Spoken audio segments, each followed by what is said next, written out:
दुसरी गोष्ट म्हणजे जर का तुमच्या मनामध्ये काही प्रश्न नसतील, तरी माझ्या मनामध्ये प्रश्न आहेत, की तुम्ही तिथे बसून जे काही प्रशिक्षण आपण एन्जॉय करत आहात किंवा घेत आहात, तर नक्की ते तुम्ही कोणत्या स्टेजपर्यंत त्याचं आकलन तुम्हाला झालेलं आहे? किती म्हणजे मनापासून तुम्ही ते ऐकलेलं आहे किंवा घेतलेलं आहे.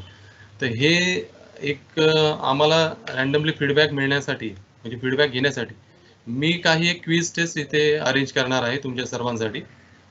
स्लाईडवर तुम्हाला म्हणजे ह्या स्क्रीनवर तुम्हाला काही स्लाईड दिसतील. तर त्या स्लाईडवर जे काही तुम्हाला दिसतंय त्या संदर्भात तुम्हाला प्रश्न विचारले जातील. तर त्या प्रश्नाची उत्तर मला तुमच्याकडून अपेक्षित आहे.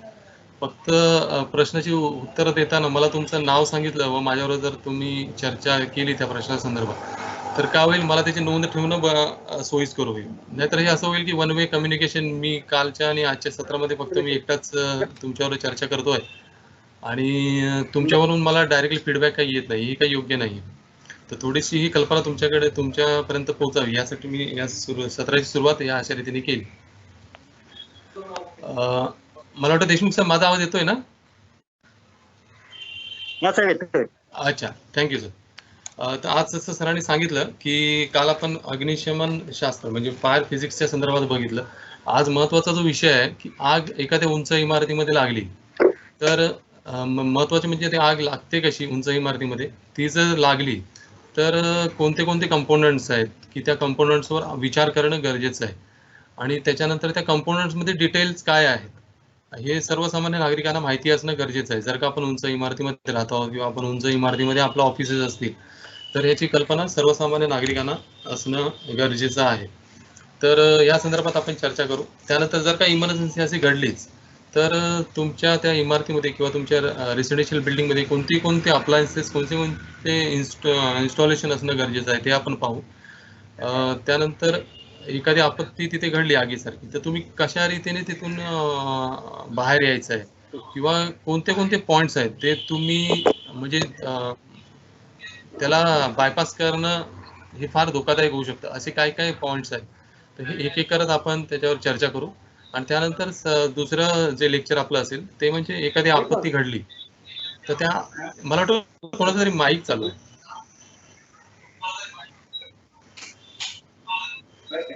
वाईस म्यूट ऑल करा प्लीज. तर शेवटच्या आजच्या दुसऱ्या लेक्चरमध्ये आपण जो महत्त्वाचा म्हणजे तसं तर कालपासून सर चारही लेक्चर्स महत्त्वाचे आहेत. पण सर्वात शेवटचा जो लेक्चर असेल तो म्हणजे जेव्हा आपत्ती घडते तर त्यावेळेला प्रथमोपचार म्हणून काय करावं? First aid during disaster. तर या संदर्भात आपण सविस्तर चर्चा करू. त्याच्यामध्ये आपण CPR म्हणजे एखाद्याला हार्ट अटॅक आला हवं किंवा कार्डियाक अरेस्ट असेल तर या संदर्भात आपण चर्चा करू. त्याच्याबद्दल माहिती तुम्हाला मी देईन, तुमच्याकडून काही उत्तरं घेईन आणि सर्वात शेवटी ते क्विज टेस्टमध्ये आपण ते अंमलात आणू. तर मला वाटतं आपण आपल्या पहिल्या लेक्चरकडे वळूया.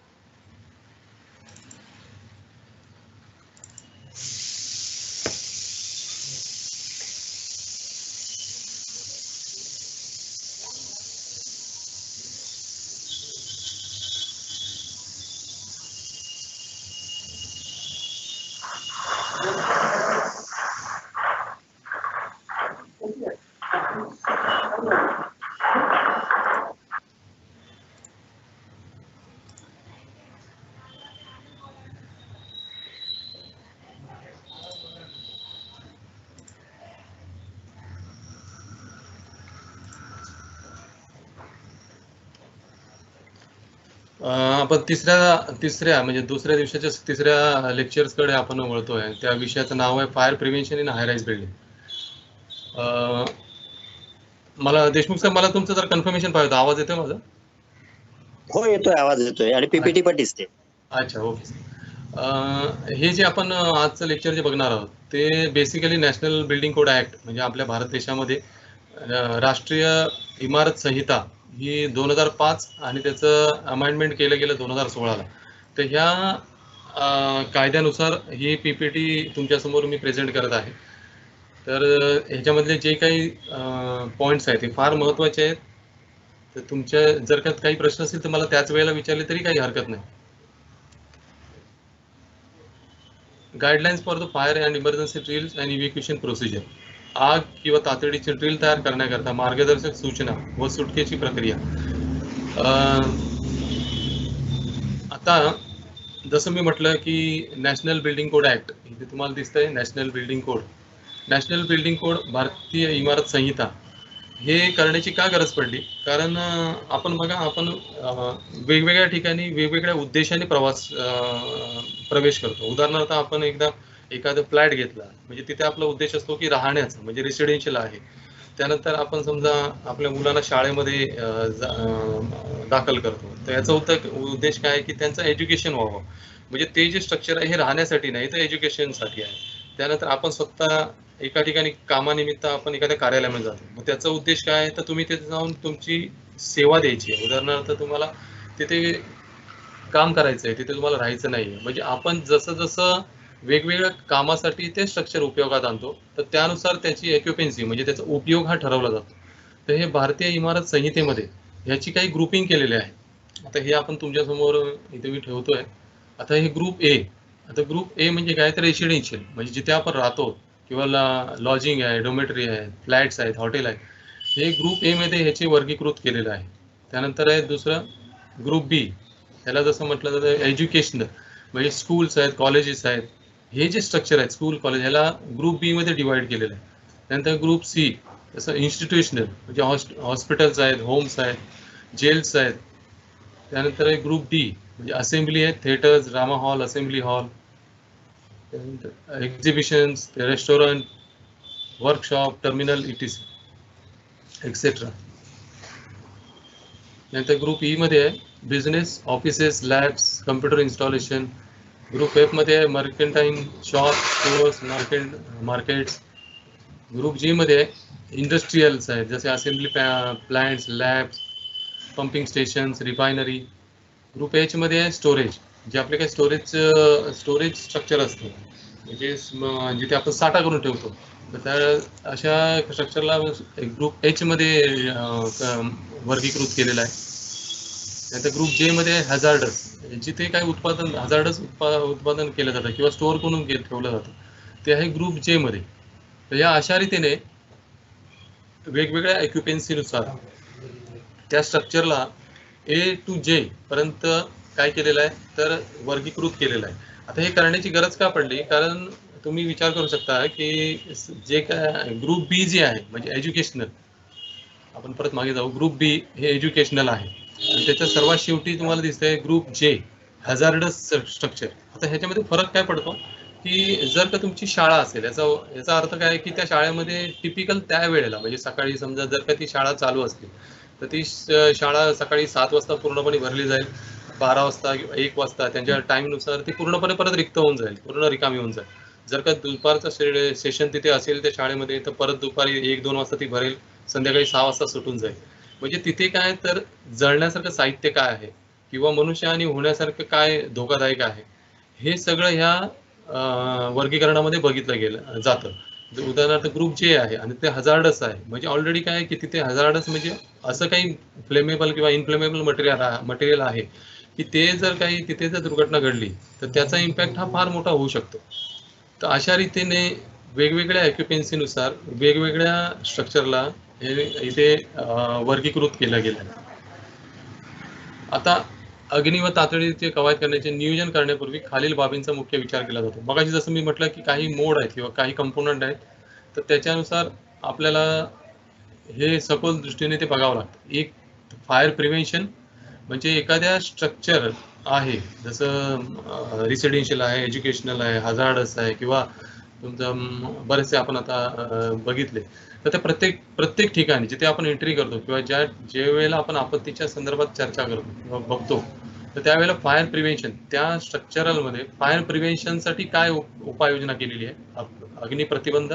त्यानंतर लाईफ सेफ्टी, म्हणजे तिथे जे काही लोक काम करणार आहेत, राहणार आहेत, शिकायला येणार आहेत किंवा जी काही तिथे उपयोगात आणणार आहेत इक्विपमेंट्स, तर त्या व्यक्तीच्या जीवन सुरक्षेसाठी, लाईफ सेफ्टीसाठी काय तिथे उपाययोजना केलेली आहे किंवा करणं गरजेचं आहे. आणि सर्वात शेवटी फायर प्रोटेक्शन, म्हणजे ती आग लागल्यानंतर आग कशी विझवली जावी, तर ह्यासाठी काय तिथे इन्स्टॉलेशन आहे, हे बघितलं जातं फायर प्रोटेक्शनमध्ये. फायर प्रोटेक्शन, अग्निसुरक्षा. तर हे 3 मुद्दे जे आहेत ते फार महत्त्वाचे आहेत. आता पहिला मुद्दा जो मी तुम्हाला सांगितला, फायर प्रिव्हेन्शन, अग्नी प्रतिबंध. आता या अग्नी प्रतिबंधामध्ये काय येतं, तर structural component of the building which including the following. म्हणजे तुमचं मटेरियल जे काय तुम्ही स्ट्रक्चरल उभं केलेलं आहे, तर त्या वेगवेगळ्या ऑक्युपन्सीनुसार जे स्ट्रक्चर उभं केलं आहे, तर त्या स्ट्रक्चरल नक्की कसं आहे. उदाहरणार्थ मटेरियल यूज फॉर कन्स्ट्रक्शन, जे तिथे जे कन्स्ट्रक्शनमध्ये मटेरियल यूज केलं आहे, तर त्याचं बांधकामासाठी काही सामग्री वापरली. उदाहरणार्थ काही इमारती, आता जुन्या इमारती जर तुम्ही बघितल्या असतील मुंबई साईडला किंवा साऊथ मुंबईत, तर त्या ठिकाणी पूर्णपणे इमारती ज्या आहेत त्या लाकडाच्या बांधकामाच्या होत्या. म्हणजे फक्त जर स्लॅब सोडला तर बाकी, स्लॅब आणि भिंत जर सोडली तर जिने असतील किंवा मधला काही पार्टिशनचा भाग असेल, तर हा पूर्णपणे लाकडाचा होता. म्हणजे तुमच्या लक्षात येऊ शकेल की जर का आरसीसी, पूर्णपणे आरसीसी कन्स्ट्रक्शन, आणि जर का काही ठिकाणी लाकडाचा उपयोग जर केला जात असेल आणि त्या ठिकाणी जर अशा प्रकारची आग जर लागली, तर लाकडासारखा जो भाग आहे तो साहजिक आहे की पूर्णपणे जळून जाणार. इथे थोडंसं मी अजून डिटेलमध्ये सांगायचा सांगितलं तर तुम्हाला माहिती असेल 2012ला मंत्रालयामध्ये आग लागली. आणि ती आग लागल्यानंतर जर तुम्हाला कोणाला माहिती असेल, कोणी माहिती घेण्याचा प्रयत्न केला असेल तर, कारण ही 2012ची गोष्ट आहे आणि मंत्रालयासारख्या ठिकाणी, म्हणजे ते आपलं सार्वभौम, महाराष्ट्र शासनाचं सार्वभौम इमारत असं तिथे त्या इमारतीकडे जाऊन बघितलं जातं. आणि अशाच इमारतीला आग लागली. ती इमारतीला आग 3ऱ्या माळ्याला लागली आणि ती आग 3ऱ्या माळ्याला लागल्यानंतर एवढ्या जलद गतीने पसरली की 3ऱ्या माळ्यानंतर 4था माळा आणि 5वा माळा हा काही मिनिटात किंवा काही तासात पूर्ण बेचिराख होऊन गेला.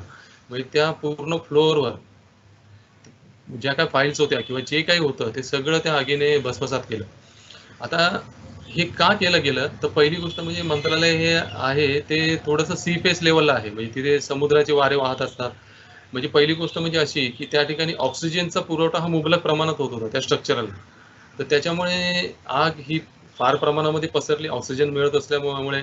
आणि मंत्रालयाचं स्ट्रक्चर जर का तुमच्यापैकी कोणी गेलेलं असेल तर अगोदर जर गेलेलं असेल आणि आता जर गेलेलं असेल याच्यामधला फरक तुमच्या लक्षात येईल. अगोदर मंत्रालयाचं स्ट्रक्चर असं होतं की आपले मंत्रीगण जे होते ते फार कमी होते, तर त्यामुळे मंत्रालयात मंत्रीगण कमी असल्यामुळे त्याचा स्टाफ जो आहे हा नियंत्रित होता. त्याच्यामुळे ते जे रूम्स होते त्यांना काढलेले मंत्र्यांना किंवा त्यांच्या स्टाफला, हे म्हणजे भिंती घातलेल्या होत्या, विटांच्या भिंती असतील या भिंती घातलेल्या होत्या. पण आता अशी कंडिशन आहे मंत्रालयामध्ये की मंत्री, तुम्हाला सगळ्यांना माहितीच असेल, मंत्री हे वाढत जात आहेत. मंत्री गट हा वाढत जातोय. त्याच्यामुळे त्यांना तिथे बसण्यासाठी किंवा त्यांच्या स्टाफला बसण्यासाठी काय केलं गेलेलं 2012च्या अगोदर, तर मधल्या विटाच्या भिंती पाडून त्यांनी मध्ये प्लाय टाकून म्हणजे फक्त रूमचं पार्टिशन केलेलं होतं. म्हणजे तुम्ही विचार करू शकता, एखाद्या ठिकाणी आग लागली आणि असं जर तुम्ही काहीतरी आतमध्ये चेंजेस केलेले असतील तर त्याचं फलित काय होणार आहे की लवकरात लवकर ती आग एका ठिकाणाहून दुसऱ्या ठिकाणी नक्कीच पसरत जाणार आणि त्याच्यापासून जे काही धोके उद्भवणार आहेत हे सगळे मग मानवनिर्मित आपत्तीकडे ओढावणारे आहे. तर त्यासाठी पहिली गोष्ट म्हणजे मटेरियल यूज इन कन्स्ट्रक्शन. तुम्ही मटेरियल नक्की कन्स्ट्रक्शनमध्ये काय यूज करताय. त्यानंतर दुसरा पॉईंट जो आहे तो म्हणजे हाईट ऑफ द बिल्डिंग.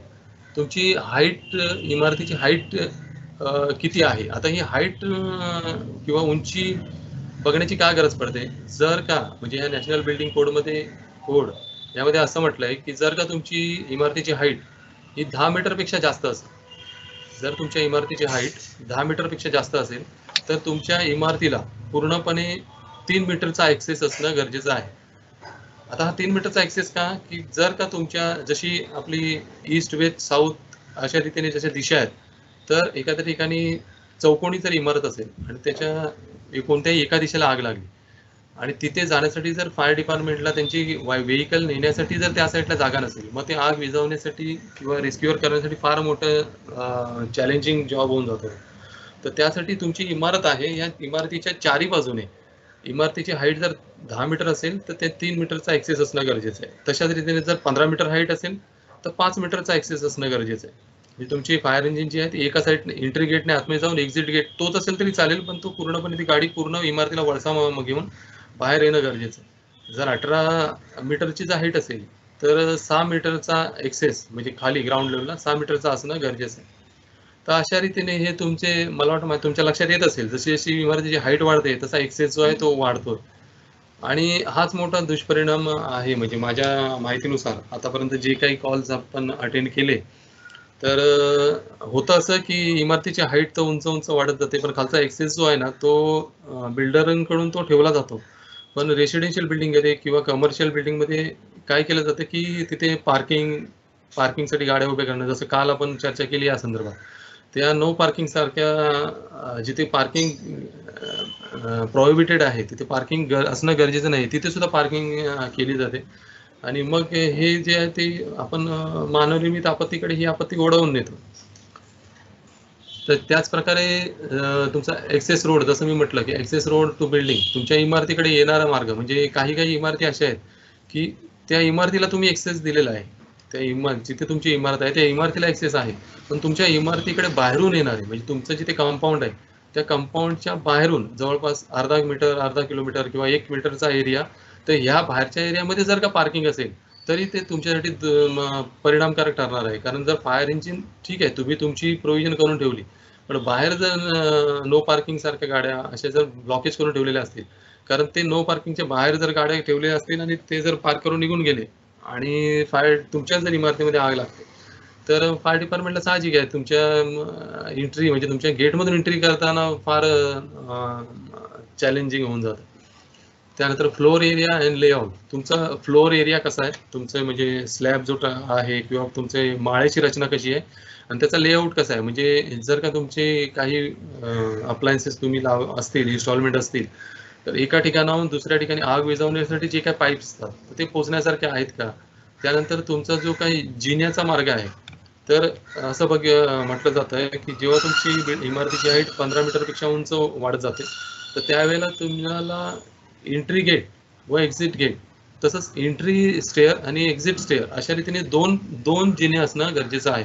कारण समजा इमर्जन्सीमध्ये असं काही झालं आणि एक एक जो, कारण असं म्हटलं जातं की लिफ्टचा वापर करू नये, मग तुम्ही वापर कसला करणार, तुम्ही जिन्याचा वापर करणार आहात आणि तो जर जिना आगीच्या बक्षस्थानी पडला किंवा एखाद्या ठिकाणी पूर्ण स्टॅम्पॅड झाला, तर तुम्हाला दुसऱ्या जो काही बायपास रूट जो आहे हा जर तुमच्याकडे नसेल, तर तुमचा प्लान जो आहे पूर्ण फेल्युअर होऊन जातो आणि मग तिथे जीवितहानी होण्याचे चान्सेस असतात. तर त्यासाठी तुमचा फ्लोअर एरिया कसा आहे, त्याचा लेआउट कसा आहे. त्यानंतर वॉटर स्टोरेज. आता वॉटर स्टोरेज जर बघायचं झालं, तर जर का तुमची इमारत, आता हे कसं आहे तर इमारतीनुसार आहे, तसंच तुमचं जे काही एक्युपन्सी आहे, म्हणजे तुम्ही रेसिडेन्शियल बिल्डिंग असेल, हेझार्डस बिल्डिंग आहे, तर त्यानुसार तुमचं वॉटर स्टोरेज असणं गरजेचं आहे. उदाहरणार्थ 15 मीटरपेक्षा जर कमी असेल आणि तुमचं 1000 स्क्वेअर मीटरपेक्षा जर कमी एरिया असेल, तर 75,000 लिटरची water tank, storage water tank ground लेवलला असणं गरजेचं आहे. तसंच तुमचं 15 ते 24 मीटरपर्यंत जर इमारतीची हाईट असेल, तर जवळपास 1.5 लाख लिटरपर्यंत वॉटर टँक ग्राउंड लेवलला तुमची असणं गरजेचं आहे. हे मी तुम्हाला मोगम तर थोडंसं सांगतोय, डिटेल बरंचसं आहे, कारण तुमची जशी जशी एक्युपन्सी वेगळी असेल, तुमची हाईट वेगळी असेल, तर थोडंफार वेगळं होत जातं. हे तर झालं तुमच्या ग्राउंड लेवलला असणाऱ्या टँक संदर्भात. जर टेरेसवर वॉटर टँक आहे, ग्राउंडला सुद्धा असणं गरजेचं आहे, टेरेसवर असणं सुद्धा गरजेचं आहे. जर का तुमची इमारत 15 मीटरपेक्षा कमी आहे आणि तुमचा एरिया जो आहे तो 1000 स्क्वेअर मीटरपर्यंत आहे, तर तुम्हाला टेरेस टँक जी आहे ती 10,000 लिटरपर्यंत असणं गरजेचं आहे. तसंच 15 मीटर ते 45 मीटर अशी जर हाईट असेल, तर 20,000 लिटरची तुमची टेरेस वॉटर टँकची कॅपॅसिटी असणं गरजेचं आहे. त्याच प्रकारे तुमच्याकडे ते बरंचसं म्हणजे फायर पंप आहेत, जॉकी पंप आहेत, अशा प्रकारची पंप रचना असणं गरजेचं आहे. आता थोडंसं national building code have specify limitation for each occupancy, म्हणजे राष्ट्रीय इमारत संहिता कोड प्रत्येक व्यापारासाठी मर्यादा निर्दिष्ट केली आहे. जसं मी तुम्हाला मगाशीच म्हटलं की कशा रीतीने प्रत्येक इक्विपन्सीनुसार वेगवेगळी मर्यादा दिलेली आहे. आता जर एक्सटिंग्विशरचं जर तुम्ही म्हणाल, तर तुमच्या जर 8 पार्किंग असतील, 8 कार पार्क असतील, तर त्या ठिकाणी एक एबीसी एक्सटिंग्विशर आपण बघितला, तर एक एबीसी एक्सटिंग्विशर तिथे हँग करणं गरजेचं आहे. जर तुमचे 8 कार एका ठिकाणी पार्क केलेल्या असतील, म्हणजे 8 कारसाठी एक एक्सटिंग्विशर असणं गरजेचं आहे. तुमचा इलेक्ट्रिक रूम आहे, तिथे CO2 एक्सटिंग्विशर असणं गरजेचं आहे, 4.5 केजीचा. त्यानंतर जर तुम्ही जनरेटर असेल, म्हणजे अल्टरनेट पॉवर सप्लायसाठी डिझेल जनरेटर काही ठिकाणी इन्स्टॉल केले जातात, त्या ठिकाणी फोम एक्सटिंग्विशर असणं गरजेचं आहे 9 लिटरचा. तसेच एपीसी एक्सटिंग्विशर असणं गरजेचं आहे 6 kgचा. तर जर का ट्रान्सफॉर्मर असेल तर फोम एक्सटिंग्विशर व एबीसी एक्सटिंग्विशर दोन्ही एक्सटिंग्विशर असणं गरजेचं आहे. लिफ्ट मशीन जिथे आहे, लिफ्ट मशीन रूम, तर तिथे CO2 एक्सटिंग्विशर असणं गरजेचं आहे. तर अशा प्रकारे प्रत्येक ठिकाणी तुमचे एक्सटिंग्विशर त्या उद्देशाने व त्या उपयोगात येणाऱ्या प्रमाणामध्ये असणं गरजेचं आहे. आता दुसरा पॉईंट आपण जे बघतोय, जीवन सुरक्षा.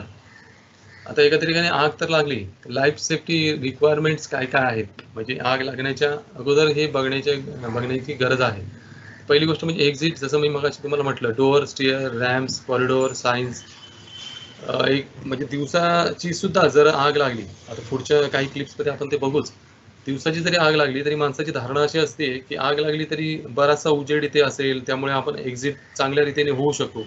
लक्षात घ्या, तुम्ही जरी त्या तुमच्या इमारतीमध्ये वर्षानुवर्ष काम करत आहात तरी सुद्धा जर आग लागली तर काही सेकंदामध्ये अशी परिस्थिती निर्माण होते की तुम्ही बरेच वर्ष काम करून सुद्धा तुम्हाला ती इमारत किंवा तुमचं ते स्ट्रक्चर आहे हे अपरिचित वाटायला लागतं. आता ते का वाटायला लागतं ते तुमच्या पुढच्या क्लिपमध्ये मी तुम्हाला दाखवून. तर त्यासाठी एक्झिट जे आहे, तुम्हाला बाहेर निघण्याचे जे काही आहेत, कारण इव्हॅक्युएशन हे फार महत्त्वाचं, इमर्जन्सी इव्हॅक्युएशन. असं काही झालं तर तुम्हाला इव्हॅक्युएट होणं हा एकच पर्याय असतो. तर त्यासाठी तुमचे डोअर्स, स्टिअर्स, बाहेर जाण्याचे मार्ग, जसं मी म्हटलं मगाशी की 2 स्टिअर्स असणं गरजेचं आहे. जर एकच असेल तर तो ओपन असणं गरजेचं आहे. त्यानंतर रॅम्प्स, कॉरिडोर तुमच्या पूर्ण ऑफिसच्या मध्ये किंवा रेसिडेन्शियल तुमच्या फ्लॅटच्या मध्ये जे असतात कॉरिडोर ते. आणि त्यानंतर सायन्स, हे सायन्स बोर्ड काय की तुम्हाला एक्झिट जे आहे ना ते तुम्हाला फ्लॅश होणं गरजेचं आहे. कारण एखादा 4था 5व्या पहिल्या माळ्यावरचा व्यक्ती जो आहे तो काहीतरी प्रयत्न करून खाली निघण्याचा प्रयत्न करेल, पण 2रा 3रा 4थ्या माळा किंवा त्याच्यापेक्षा उंच इमारतीमध्ये काही वेळातच एवढा धूर जमा होतो की तिथे तुम्हाला एक्झिट कुठून आहे, म्हणजे तुमच्या रूम मधून एक्झिट कुठे आहे, उजव्या बाजूला, डाव्या बाजूला, त्यानंतर जिने कुठे आहेत, तर हे काहीच दिसेनासं होतं. तर त्यामुळे तिथे सायन्स जे आहेत ते असणं गरजेचं आहे. आता सायन्स बोर्ड हे नुसते तुम्ही असे नॉर्मली फ्लॅग्स जर लावून ठेवलेले असेल तर थोडंसं चॅलेंजिंग होऊन जातं, कारण ते फ्लॅग्स सुद्धा जे आहेत हे धुराच्या वेळेला दिसत नाही. त्यासाठी ते लाईट्स म्हणजे जर असतील त्याच्यामध्ये लाईट्स जर असतील तर लाईट्सवर काय होतं, ते लांबूनही आपल्याला प्रकाशित होतात, दिसतात. त्यानंतर स्मॉग एक्झॉस्ट इन व्हेंटिलेशन. आता स्मॉग कंट्रोल हे फार महत्वाचं आहे, कारण जर एखाद्या इमारतीमध्ये एखाद्या ऑफिसमध्ये आग लागली तर 10 जर डेड बॉड्या असतील, 10 लोकांचं तिथे डेड झाले, तर जवळपास 8 ते 9 जण हे विषारी धुरामुळे गेलेले असतात. जसं मी काल तुम्हाला म्हटलं, तिथे तो धूर जो तयार होतो, पॉइझनस गॅस जो तयार होतो, त्या फ्लेमने मरणारे किंवा डेड होणारे रेअर असतात. तर त्यासाठी एखाद्या उंच इमारतीमध्ये स्मोक कंट्रोल करणं हे फार महत्वाचं आहे. जर का तुम्ही स्मोक कंट्रोल केलं, म्हणजे आता जर तुम्ही बघितलं असेल की उंच इमारतीमध्ये आता जे नवीन करत असेल, ऍज पर कोणाला काय विचारायचं आहे?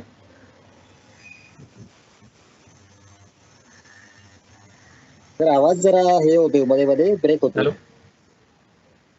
आवाज ब्रेक होतोय अच्छा. लाड साहेब. अच्छा,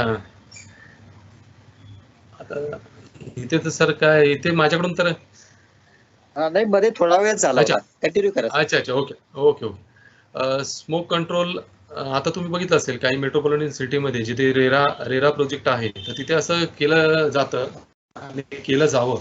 त्याच्यासाठी सर्वसामान्य नागरिक हा जागरूक असणं गरजेचं आहे, कारण तुम्ही जर असे लाखाची करोडोचे फ्लॅट जर घेताय तर त्या ठिकाणी तुम्ही जाऊन तुमची फॅमिली सहित तुम्ही जाणार आहात.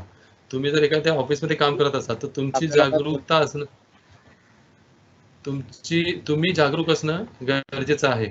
उदाहरणार्थ आता असं केलं जातं की तुमचा जिथे जिन्याचा मार्ग आहे, जिन्यावरून आपण जिथे एंट्री करतो फ्लोअरला तुमच्या ऑफिसमध्ये, तर तिथे डोअर उपलब्ध करून दिले जातात. हे एअरटाईट डोअर असतात. म्हणजे उदाहरणार्थ त्यामुळे होतं काय की एखाद्या फ्लोअरवर आग लागली आणि त्याच्यापासून जो धूर तयार होतो, हा धूर जो आहे हा तिथेच जमा होतो. म्हणजे जर 4थ्या माळ्यावर धूर, जर एखाद्या फ्लॅटला आग लागली आणि त्याच्यापासून जो धूर तयार होईल, हा धूर काय होईल तर त्या फ्लोअरवर जमा होईल आणि त्या स्टिअरला म्हणजे जिन्याच्या मार्गाला तिथे डोअर असल्यामुळे तो धूर जिन्याच्या इथे जाणार नाही आणि जिन्याच्या इथे न गेल्यामुळे 5व्या 6व्या 7व्या 8व्या 9व्या 10व्या किंवा काही वरती जर मजले असतील तर त्या मजल्यावरची लोक जी आहेत ती जिन्याच्या सहाय्याने खाली सोयीस्करतेने येऊ शकते. पण होतं काय की तिथे कोणताही मध्ये डोअर नसल्यामुळे म्हणजे फ्लोअर आणि जिना याच्यामध्ये कोणताही सेफ्टी डोअर किंवा एअरटाईट डोअर नसल्यामुळे काय होतं की एखाद्या फ्लॅटमध्ये लागलेली आग याच्यामधून तयार झालेला धूर हा लगेच, जसं मी काल तुम्हाला म्हटलं की एका माध्यमाने तो धूर त्या जिन्याच्या हॉलो पोस्टमध्ये जातो जिथे व्हॅक्यूम असते आणि तिथून मग तो वर जायला सुरुवात होते आणि मग तुमचा जो एक्झिटचा जो का पर्याय तुमच्याकडे असतो तो पूर्णपणे ब्लॉक होऊन जातो. तर त्यासाठी हे एक स्मॉक कंट्रोलसाठी हे फार महत्त्वाचं आहे. त्यानंतर डिटेक्शन अँड अलार्म म्हणजे शोध घेणं आणि सूचना देणारी प्रणाली. आता शोध घेणं हे मानव विरहित असणं गरजेचं आहे, कारण प्रत्येक ठिकाणी मनुष्य तिथे हजर असेल असं सांगता येत नाही.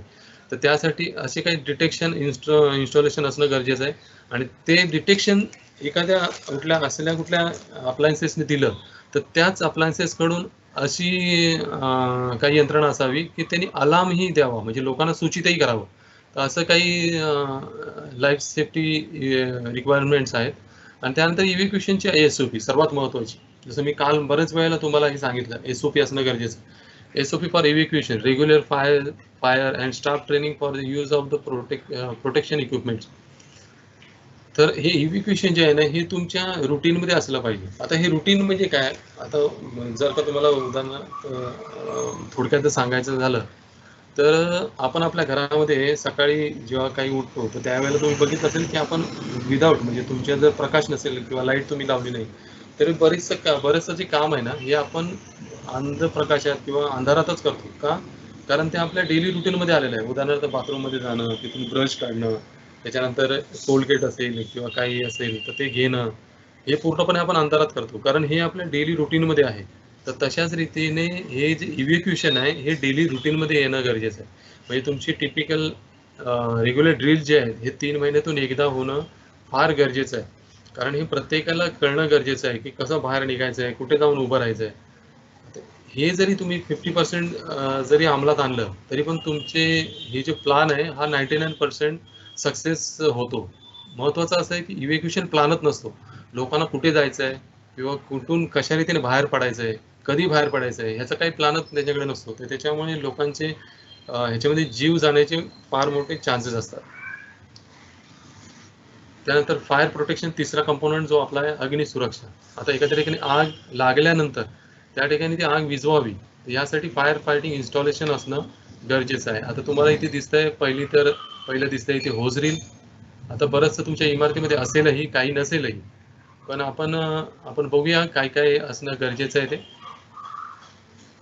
इथे तुम्हाला दिसतंय होज रील, त्यानंतर फायर अलार्म सिस्टीम, मॅन्युअल आणि स्वयंचलित, मॅन्युअली आणि इलेक्ट्रॉनिक, हायड्रन सिस्टीम, अग्निशमन उपकरण, अग्निबाणी प्रकाश, त्यानंतर स्प्रिंकलर सिस्टीम, स्मोक डिटेक्टर, अग्नी दरवाजे, वेटरायझर्स आणि फायर पंप इत्यादी या गोष्टी ज्या आहेत या महत्त्वाच्या आहेत. आता एक एक करत मी तुम्हाला चित्र दाखवतो आणि तुम्हाला अजून ते थोडंसं क्लिअर होईल.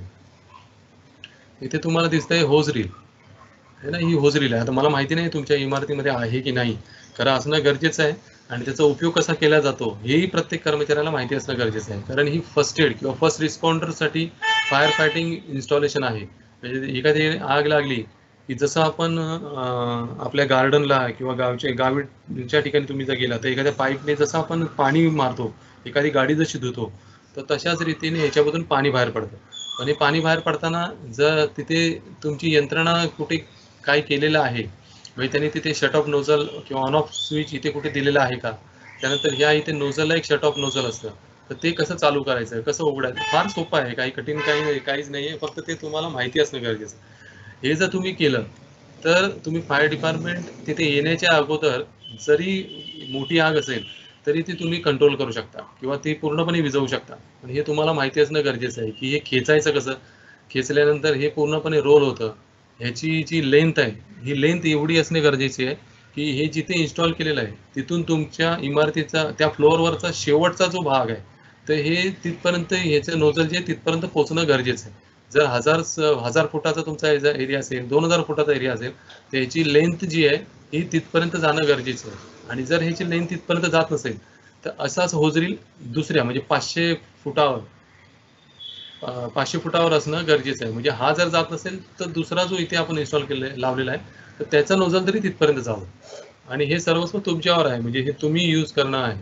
त्यानंतर दुसरा पॉईंट तुम्ही बघताय फायर अलार्म सिस्टीम. आता फायर अलार्म मला वाटतं तुम्हाला सगळ्यांना माहितीच असेल की एक असा डिव्हाइस असतो की तो तुम्हाला इंडिकेट करतो आणि तिथे जर का तुम्ही आता शाळेमध्ये किंवा कुठेही तुम्ही जात असाल तर तुम्हाला दिसत असेल त्याच्यावर फायर असं लिहिलेलं असतं आणि ते फक्त ब्रेक करायचे असते. काच ब्रेक केल्यानंतर लगेच हुटर वाजायला सुरुवात होतात किंवा तुमचं जर कंट्रोल रूम असेल तर कंट्रोल रूमला लगेच तिथे इंडिकेशन मिळून जातं. त्याला म्हटलं जातं फायर अलार्म सिस्टीम. त्यानंतर तिसरं जे आहे ते आहे हायड्रंट सिस्टीम. आता हे तुम्हाला दिसत आहेत हायड्रंट आहे ना. हे हायड्रंट हा तुम्हाला ग्राउंड लेवलला दिसतोय. असेच हायड्रंट तुमच्या फ्लोअरवर सुद्धा असतात. त्याच्यानंतर ह्याच्या बाजूलाच हा बॉक्स असतो आणि या बॉक्समध्ये पाईप असतात ज्याला आम्ही होज किंवा किबी म्हणतो.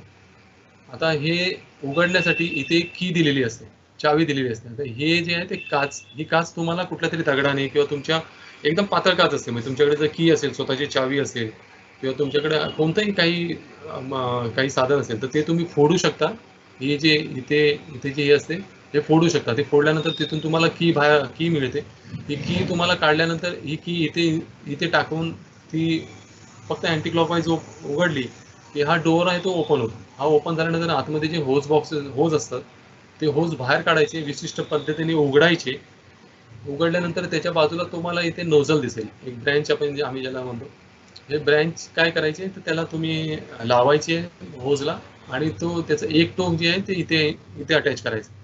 अटॅच केल्यानंतर हे जे व्हील कॅप आहे, ही कॅप तुम्ही ओपन केली की तुम्हाला पाणी लगेच इथे आउटलेटमधून तुम्हाला बाहेर मिळतं. आणि तुम्ही साहजिकच इथून पाईप तुम्ही जोडलेला आहे, इथून जोडल्यानंतर तुम्हाला जिथे गरज आहे 50 फुटाची याची लेंथ असते, 50 फुटापर्यंत तुम्ही ते घेऊन जाऊ शकता. जर तुम्हाला जास्त जर लेंथ वाढवायची असेल तर एक पाईप जो आहे दुसऱ्या पाईपला अटॅच करता येतो. हा अटॅच केल्यानंतर तुम्ही 100 फुटापर्यंत घेऊन जाऊ शकता. तर अशा रीतीने आणि त्याच्या सर्वात शेवटी ही जी नोझल जे असतं हे नोझल तुम्हाला अटॅच करता येतं. तर या अशा रीतीने केल्यानंतर तुम्ही जेव्हा ह्याच्यातून कॅप ओपन करता, व्हील हे ओपन करता, त्यावेळेला तुम्हाला पाणी इथून मिळून जातं. अशा रीतीने हे हायड्रंट सिस्टीम काम करतं.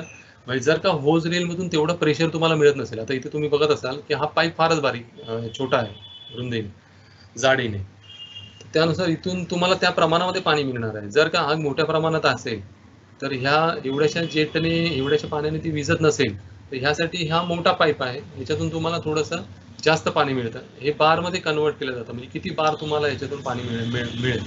पण हे सुद्धा म्हणजे सिक्युरिटी डिपार्टमेंट असेल किंवा तुमचा तिथला ऑफिस स्टाफ असेल, यांनी हे कधीतरी ते ऑपरेट करून बघणं किंवा ते हा एक पाईप हातामध्ये घेऊन ब्रँच लावून कशा रीतीने पाणी बाहेर फेकलं जातं हे स्वतः करून बघितलं पाहिजे. तर तुमच्यामध्ये ती डेअरिंग, आत्मविश्वास तयार होतो. त्यानंतर अग्निशमन उपकरणं. आता ही काल आपण बघितले विविध प्रकारचे अग्निशमन उपकरणं असतात. वेगवेगळ्या ठिकाणी वेगवेगळे अग्निशमन उपकरणं वापरता येतात. त्यानंतर आणीबाणी प्रकाश बरंचसं आहे. आणीबाणी प्रकाश म्हणजे तुम्हाला इमर्जन्सी लाईट्स कशासाठी गरजेचे आहेत काय, कारण एक्झिट जिथे आहे ते दिसण्यासाठी तुम्हाला इमर्जन्सी लाईट्स असणं गरजेचं आहे. मग ते इमर्जन्सी लाईट्स असतील किंवा काही फायर लिफ्ट असेल किंवा काही असे साधनं असतात जी इमारतीमधली चालू राहणं गरजेचं असतं.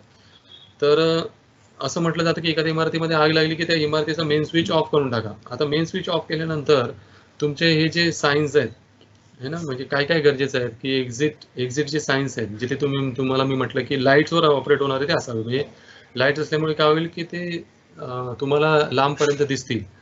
त्यानंतर ते लाईटवर असणं गरजेचं आहे. काही फायर लिफ्ट असेल म्हणजे अग्निशमन कर्मचाऱ्यांसाठी तर ती ऑपरेट होणं गरजेचं आहे. आणि सर्वात महत्त्वाचं म्हणजे तुमचं फायर पंप. आता फायर पंप सुद्धा हा तुमच्या इलेक्ट्रिकवरच चालतो. तर जर का तुम्ही मेन स्विच तुमच्या इमारतीला येणारा विद्युत पुरवठाच बंद केला, तुम्ही बंद केला किंवा तुमच्या विद्युत पुरवठा जो काय पुरवठादार आहे, जर MSB असेल किंवा जे काय आहे त्यांनी जर बंद केलं तर तुमच्याकडे अल्टरनेटिव्ह काहीतरी सोर्स हवं पाहिजे. उदाहरणार्थ जनरेटर असणं गरजेचं आहे, किंवा बाजूची इमारत असेल तिथून पॉवर सप्लाय तुम्ही बायपास पॉवर सप्लाय घेणं गरजेचं आहे. पण हे अगोदर करणं गरजेचं आहे, कारण हे जे काही महत्त्वाचे जे घटक आहेत, एक सायन्स बोर्ड किंवा फायर पंप, त्यानंतर फायर लिफ्ट, हे चालू राहणं गरजेचं आहे. कारण होतं असं की हे मेन स्विच ऑफ केल्याने हे सगळंच यंत्रणा जे आहे ना ठप्प होऊन जाते, आणि जे यंत्रणा आपल्या सुरक्षेसाठी आपण बसवलेली आहे आणि तीच आपण जर ठप्प करून टाकली तर मग अग्निशमन दलासाठी फार त्रासदायक होऊन जातं. आणि दुसरी गोष्ट म्हणजे तिथे जे राहणारे रहिवासी आहेत, किंवा तुम्ही जर ऑफिस स्ट्रक्चरच असेल तर त्या ठिकाणचे जे महत्त्वाचे साधन आहेत, महत्त्वाचे पेपर्स आहेत, हे जळण्याचे किंवा डेड होण्याचे चान्सेस जास्त असतात. त्यासाठी आणीबाणी प्रकाश म्हणजे त्याला अल्टरनेटिव्ह सोर्स असणं गरजेचं आहे. त्यानंतर स्प्रिंकलर सिस्टीम. आता हे तुम्हाला दिसतंय स्प्रिंकलर सिस्टीम. आता मला माहिती नाही तुमच्या इमारतीमध्ये आहे काय वगैरे, पण हे अशा रीतीचे स्प्रिंकलर्स इमारतीमध्ये बसवलेले असतात. म्हणजे तुमच्या रूममध्ये असतील, किंवा बाहेर लॉबीमध्ये असतील, तुमचा मीटर रूम असेल, किंवा विविध ठिकाणी असे बसवलेले असतात. आता हे ऑपरेट कसे होतात, तर ह्याला एक पाईपलाईन दिलेली असते. हे आहेत, ह्याला एक पाईपलाईन दिलेली असते, छोटीशी पाईपलाईन असते ती. त्या पाईपलाईनमुळे काय होतं की ते कंटिन्युअस पाणी, वॉटर सप्लाय जे आहे ते इथपर्यंत आलेलं असतं. म्हणजे हा जर इथे जर त्याचं पाण्याचा स्रोत असेल, पाईप असेल, तर कंटिन्युअस पाणी इथपर्यंत ते आलेलं असतं. आता होतं असं की हे सिलिंगला अटॅच केलेलं असतं. सिलिंगला अटॅच केले असल्यामुळे जर का ह्या तुमच्या ह्या त्या रूममध्ये जर का खालच्या कोणत्याही ठिकाणी आग जर लागली, आणि त्याच्यापासून जो काय ती काय उष्णता तयार होणार आहे, तर त्या उष्णतेमुळे काय होतं की हा जो ब्लब तुम्हाला इथे दिसतोय, हा ब्लब आहे, ठीक आहे. आता इथे कलर तुम्हाला थोडासा येलोइश दिसतोय. वेगवेगळ्या प्रकारचे ब्लब असतात, वेगवेगळ्या कलरचे ब्लब असतात. तुम्हाला रेडही दिसेल, तुम्हाला जांभळाही दिसेल, तुम्हाला वेगवेगळे म्हणजे काळाही दिसेल. अशा प्रकारचे ते आतमधलं जे लिक्विड आहे ते वेगवेगळ्या कलरमध्ये येतं. तर ह्याचं ऑपरेटिंग कसं होतं, तर जर का तुमच्या ह्या खालच्या बाजूला, तुमच्या रूममध्ये खालच्या बाजूला जर का एखादी आग लागली, तर त्याच्यापासून तयार होणारी उष्णता, ही उष्णता काय होते, या ब्लबच्या आजूबाजूला जर पसरली, पूर्ण रूममध्ये पसरली, तर ह्याच्यामधलं जे सोल्युशन आहे, लिक्विड जे आहे, हे काय होतं, आतल्या आत एक्सपांड होतं. म्हणजे त्याचं प्रसरण होतं आतल्या ह्या पिवळ्या कलरच्या लिक्विड्स.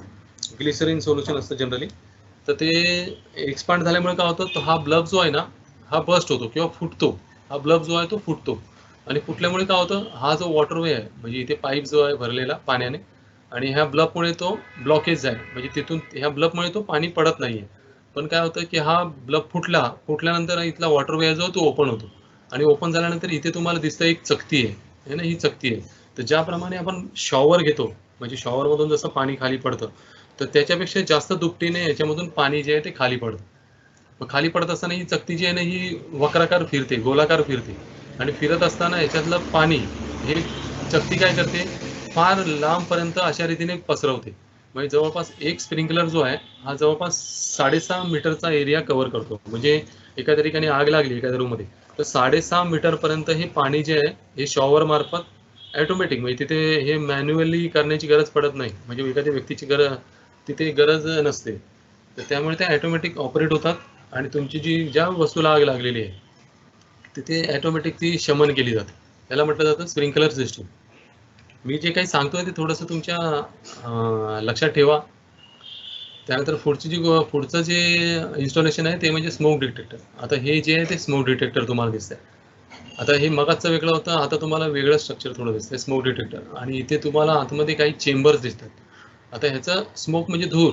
आता हे काय इन्स्टॉल केलेले असतात की त्या ठिकाणी होणारा धूर, एखाद्या आग लागली आणि त्या ठिकाणून जर धूर तयार झाला, तर हा धूर काय होतो, तर धूर हा या चेंबरमध्ये जातो, आणि धूर चेंबरमध्ये गेल्यानंतर त्या इन्फ्रारेड जे रेज असतात, हे रेज काय करतात, तो डिटेक्ट करतात धूर, आणि त्या इन्फ्रारेड रेजमध्ये डिस्टर्बन्स आल्यामुळे या धुराचं काय होतं, तर त्याला डिस्टर्बन्स येतो, मध्ये ब्रेक होतात ते रेज, आणि त्याच्यामुळे तुमच्या कंट्रोल रूमला किंवा अलार्म सिस्टीम काय होतात, कंटिन्युअस वाजायला सुरुवात होतं.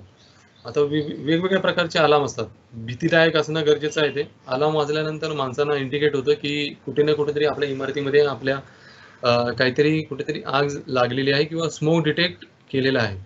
आता खाली कंट्रोल रूमला काय होतं, तर कंट्रोल रूमला कंट्रोल रूम असणं गरजेचं आहे. नाहीतर काय होईल की तुम्हाला प्रत्येक फ्लोअरचा प्रत्येक स्मोक डिटेक्टर जाऊन सर्च करावं लागेल की नक्की कुठे काय झालेलं आहे. जर का खाली कंट्रोल रूम असेल आणि या कंट्रोल रूमला हे जर कनेक्ट असेल स्मोक डिटेक्टर, तर काय होतं की ज्या फ्लोअरवरचा ज्या फ्लॅटमधला स्मोक डिटेक्टर ऑपरेट झाला आहे किंवा म्हणजे डिटेक्ट त्यांनी केलं आहे स्मोक, तर तुमच्या पॅनल बोर्डवर ते दिसतं की बाबा 4थ्या माळ्यावरचा किंवा 10व्या माळ्यावरचा 507 नंबर रूमचा स्मोक डिटेक्टर किंवा 710 नंबरचा फ्लॅटमधला स्मोक डिटेक्टर हा जनरेट झाला ऑपरेट झालेला आहे. म्हणजे तुम्हाला तिथल्या नागरिक आहेत, तिथल्या नागरिकांनी किंवा तिथल्या सिक्युरिटी स्टाफने किंवा तिथल्या जो काही स्टाफ आहे, त्यांनी त्या रूममध्ये फक्त त्या रूममध्ये जाऊन तुम्हाला शोध घ्यायचा आहे की नक्की हा डिटेक्टर का ऑपरेट झाला. म्हणजे खरोखर आग लागलेली आहे का, की काही कोणी तिथे अगरबत्ती लावण्याचा प्रयत्न केला आहे का, की काही कोणी तुमचे जे काही गोपनीय अहवाल असतात ते सील करण्यासाठी लाख वापरली जाते. आता तुम्ही सगळे सरकारी इमारतीमध्ये काम करत आहात, त्यामुळे ह्या बऱ्याचशा गोष्टी तुम्हाला सगळ्या माहिती आहेत. तर ज्यावेळेला आपण अशा रीतीने एखादी अगरबत्ती सुद्धा जर जाळली आणि अगरबत्तीचा धूर जरी ह्या चेंबरमध्ये गेला, तरी हे स्मोक डिटेक्टर काय होतात, अलर्ट होतात आणि ते तुम्हाला इंडिकेट करणार, सायरन वाजायला सुरुवात करतात. एवढे हे सेन्सिटिव्ह असतात. तर हे झाले स्मोक डिटेक्टर. फक्त हे स्मोक डिटेक्टर काय करतात, तुम्हाला इंडिकेट करतात की या ठिकाणी धूर झालेला आहे, तर अलर्ट व्हा, म्हणजे इव्हॅक्युएशन करा, बाहेर जा. पण ही आग विझवत नाही, कारण ह्याच्यातून पाणी बाहेर फेकलं जात नाही. तर आग विझवण्यासाठी तुम्हाला मॅन्युअल इथे यावं लागेल, व्यक्तिशः इथे यावं लागेल. तुम्हाला फायर एक्सटिंग्विशर ऑपरेट करावे लागतील, तुम्हाला होज रील ऑपरेट करावी लागेल आणि आग विझवावी लागेल. त्यानंतर अग्निदरवाजे. अग्निदरवाजे म्हणजे काय, मगाशी मी जसं म्हटलं, काही डोअर असतात की ते एका ठिकाणची आग जी आहे दुसऱ्या ठिकाणी पास ऑन होत नाही. आता हे अग्निदरवाजे आहेत ते लाकडाचे नसतात, ते वेगळ्या विशिष्ट प्रकारचे असतात आणि फार ते कॉस्टली असतात. हे अग्निदरवाजे तुम्ही जर रिझर्व्ह बँकमध्ये गेलात किंवा काही काही असे आस्थापना आहेत किंवा काही असे सेन्सिटिव्ह स्ट्रक्चर आहेत की त्या ठिकाणी आग जर लागली तर फार मोठे दुष्परिणाम होऊ शकतात. तर अशा ठिकाणी अग्निदरवाजे लावले जातात. त्यानंतर वेट रायझर्स. खाली तुम्हाला इथे दिसतंय वेट रायझर्स आणि डाऊन कमर्स. आता हे वेट रायझर्स काय ते आपण बघू. हे अशा इमारतीमध्ये लाल कलरचे मोठे पाईप्स असतात, जाड पाईप असतात, ज्याचा डाया जो आहे हा फार जास्त असतो. वेट रायझर्स आणि डाऊन कमर्स म्हणजे हे पाईप जे आहेत हे दोन पद्धतीने वापरले जातात. वेट रायझर काय की कंटिन्यूस ह्याच्यामध्ये पाणी असतं, 24 तास ह्याच्यामध्ये पाणी भरलेलं असतं. आणि डाऊन कमर्स म्हणजे काय की त्याच्यामध्ये कंटिन्यूस पाणी भरलेलं नसतं. ज्यावेळेला तुम्हाला ते उपयोगात आणायचे असतात तर त्यावेळी टेरेसवर जी काय टँक आहे त्याचा त्याचा ऑन ऑफ स्विच जो आहे हा जेव्हा तुम्ही ओपन करता तर त्यावेळी टेरेसचं जे टँक आहे त्या टँकने हा जो डाऊन कमर्स आहे हा भरला जातो. आणि भरल्यानंतर तुम्हाला हे जे हायड्रंट दिसत आहे तिथे, हा एक हायड्रंट फ्लोअरवर हायड्रंट आहे, हा एक हायड्रंट आहे, हा एक हायड्रंट आहे. ह्या हायड्रंटला पाणी तुम्हाला मिळून जातं. जर का ते डाऊन कमर्स असतील, म्हणजे जर का तुम्हाला ते ड्राय असतील तर तुम्हाला ओव्हरहेड टेरेस टँक आहे हे ओपन करणं गरजेचं आहे. आणि वेट रायझर्स म्हणजे काय की ऑलरेडी चार्ज, हे वेट रायझर्स आहेत ऑलरेडी चार्ज आहेत. आता हे चार्ज करण्यासाठी दुसरी यंत्रणा काय असते की तुमचा ग्राउंडला जी काय वॉटर टँक आहे, ग्राउंड वॉटर टँक, आणि त्याच्याबरोबर जो काही पंप असतो, फायर पंप ज्याला म्हणतात, तो अशा रीतीने डिझाईन केलेला असतो की ज्या वेळेला तुम्हाला इथल्या कर्मचाऱ्यांना, इथल्या स्टाफला जेव्हा वाटेल की आपल्या इथे कुठे फ्लोअरवर आग लागलेली आहे आणि ही जी व्हील आहे, ही व्हील जेव्हा ओपन होते, ओपन झाल्यानंतर लगेच तो फायर पंप जो आहे ऑटोमॅटिक होतो. कारण इथून जेव्हा पाणी पडायला बाहेर सुरुवात होते, तर त्या पाणी बाहेर पडायला सुरुवात झाल्यानंतर इथले पाणी पातळी थोडीशी हल्ली, थोडीशी कमी झाली की लगेच तो फायर पंप काय होतो, ऑपरेट होतो. आणि ऑपरेट झाल्यानंतर तुम्हाला इथून प्रेशरने पाणी काही सेकंदात मिळायला सुरुवात होते. याला म्हटलं जातं वेट रायझर्स. म्हणजे ऑलरेडी हे चार्ज आहे, तुम्ही नुसतं ऑपरेट केलं की कंटिन्यूस तुम्हाला पाणी मिळणार. आणि डाऊन कमर्स म्हणजे मी तुम्हाला सांगितलंच काय. तर सर्वात शेवटी फायर पंप, हे जसं मी तुम्हाला फायर पंप बद्दल म्हटलं, चाचणी घेणे, त्याची दुरुस्ती करणे ही इमारत व्यवस्थापनाची जबाबदारी आहे. म्हणजे ते तो फायर पंप जो आहे तो ऑपरेट होतोय का, कारण फायर पंपवरच सगळं अवलंबून आहे. तर त्यासाठी तुमची जी काय ज्याला तुम्ही AMC देता किंवा ज्याच्याकडून उपाययोजना केली जाते ह्या फायर फायटिंगच्या संदर्भात, तर त्यांच्याकडून तो फायर पंप ऑपरेट करून या हायड्रंटला ॲक्च्युअल पाणी मिळतं का, तर ते बघणं गरजेचं आहे. आता होतं कसं की हे बघितलं जात नाही, म्हणजे ऑफिस कार्यालयामध्ये तर आपण थोडंसं लांब ठेवूया, खरं बघणं गरजेचं आहे. पण जिथे रेसिडेन्शियल इमारती आहेत, बिल्डिंगी आहेत, जिथे आपले फॅमिली आपण जिथे राहतो, तर तिथे सुद्धा असं बघायला मिळतं की तो फायर पंप ऑपरेटच होत नाहीये. फक्त जो टेरेस टँकचा जो पंप आहे, जो पाणी बाथरूमसाठी, टॉयलेटसाठी पाणी आपल्याला पाहिजे, तर त्यासाठी जो पंप एक्स्ट्रा पंप लावलेला असतो, कंटिन्यू जो यूज करणारा, तो पंप ऑपरेट केला जातो. टेरेस टँकमधली पाणी तिथे भरलं जातं टेरेस टँकवर आणि कंटिन्यूअस तुम्हाला पाणी इथे वापरायसाठी मिळतं. पण फायर पंप जो आहे ना, हा कधी ऑपरेट करून बघण्याची कोणी तसदीच घेत नाही. मग होतं कसं की ॲक्च्युअल वेळेला जर का तुम्ही तो ऑपरेट करायला गेलात आणि तो नाही झाला, तर मग त्या फायर पंपचा जो काय तुम्ही मेंटेनन्स न केल्यामुळे फक्त हा प्रेक्षणीय स्थळ म्हणून ते होऊन जातं. त्याच्या व्यतिरिक्त त्याला तुम्ही की बाबा आमच्याकडे आहे, सगळी यंत्रणा आहे, पण ती उपयोगात आणली जाते का, तर नाही. तर त्याचे हे असे काही दुष्परिणाम आहेत. तर त्यासाठी त्या फायर पंप ऑपरेटेबल असावा. असंही बघायला मिळतं की फायर पंप ऑपरेट पण होतो. ऑपरेट झाल्यानंतर हा जो ग्राउंड लेवल आहे किंवा फर्स्ट फ्लोअर आहे, इथून तुम्हाला कमीत कमी प्रेशर जे आहे, म्हणजे आमच्या अग्निशमन फिजिक्समध्ये जर म्हणायला झालं, तर खालचा जो ग्राउंड लेवलचा जो हायड्रंट आहे, हा जवळपास 5 ते 6 बार प्रेशर, पाण्याचं प्रेशर फेकणारा असावा. चांगलं, म्हणजे त्याला आम्ही चांगलं हायड्रंट असं म्हणतो. मग जर का ग्राउंड लेवलचा जर एवढा बार प्रेशर पाणी फेकणारा असेल, तर तुमचा 10वा, 15वा, 20वा माळ्यावर जो फ्लोअरवर जो हायड्रंट आहे, म्हणजे बघा उंची जशी जशी वाढत जाते, तशी तशी हायड्रंटची जो पाणी फेकण्याची कॅपॅसिटी आहे, ही ड्रॉप होता कामा नये. जर का ती ड्रॉप होत असेल, तर काय होईल, इथे तुम्हाला 5 बारचं प्रेशर इथे ग्राउंड लेवलला मिळेल, पण तुम्ही जर 15 माळ्यावर जर गेलात, 20व्या माळ्यावर गेलात आणि तिथे जर तुम्हाला 1 बारचंही प्रेशर मिळत नसेल, तर मग हॅलो, कोणाला काय विचारायचं आहे का?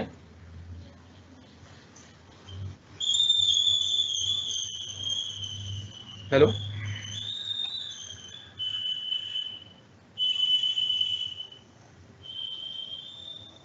हॅलो, कोणाला काय विचारायचं आहे का? माझा आवाज येतोय?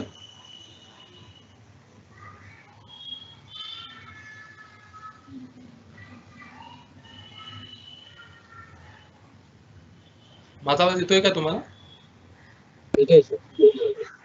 येतोय ना? येतोय साहेब, तुम्ही कंटिन्यू करा. अच्छा. बघा, तेच होतं की इथे जर तुमचा खालचा जो फायर हायड्रंट आहे, इथे जर प्रेशर जेवढं आहे, तेवढंच उंच इमारतीमध्ये जेव्हा तुमचा शेवटचा फ्लोअर आहे, तिथे सुद्धा तो असणं गरजेचं आहे. आणि हे जसं तुम्ही इव्हॅक्युएशन ड्रिल घेता, त्या इव्हॅक्युएशन ड्रिलच्याच वेळेला हे पाहणं हे फार गरजेचं होऊन जातं. आता आता आपण एक काय करूया, ही क्लिप आहे इथे, मला वाटतं 1च मिनिटाची असेल, मी 2 वेळा प्ले करेन ही, कारण फार महत्त्वाची आहे. ह्याच्यातून बरेचसे कन्सेप्ट जे आहेत ना तुमचे, कारण बरेचसे मानवांचे माणसांची असं काही धारणा असते की एखादी आग लागल्यानंतर बराचसा आपल्याकडे अवधी असतो, बराचसा वेळ असतो. तर असं काही तुमच्या जर असेल मनामध्ये, तर ते पूर्णपणे काढून टाका, कारण मी 2 वेळा ही क्लिप तुमच्यासमोर प्ले करेन.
अच्छा, मला वाटतं क्लिप सगळ्यांना बघायला दिसली का?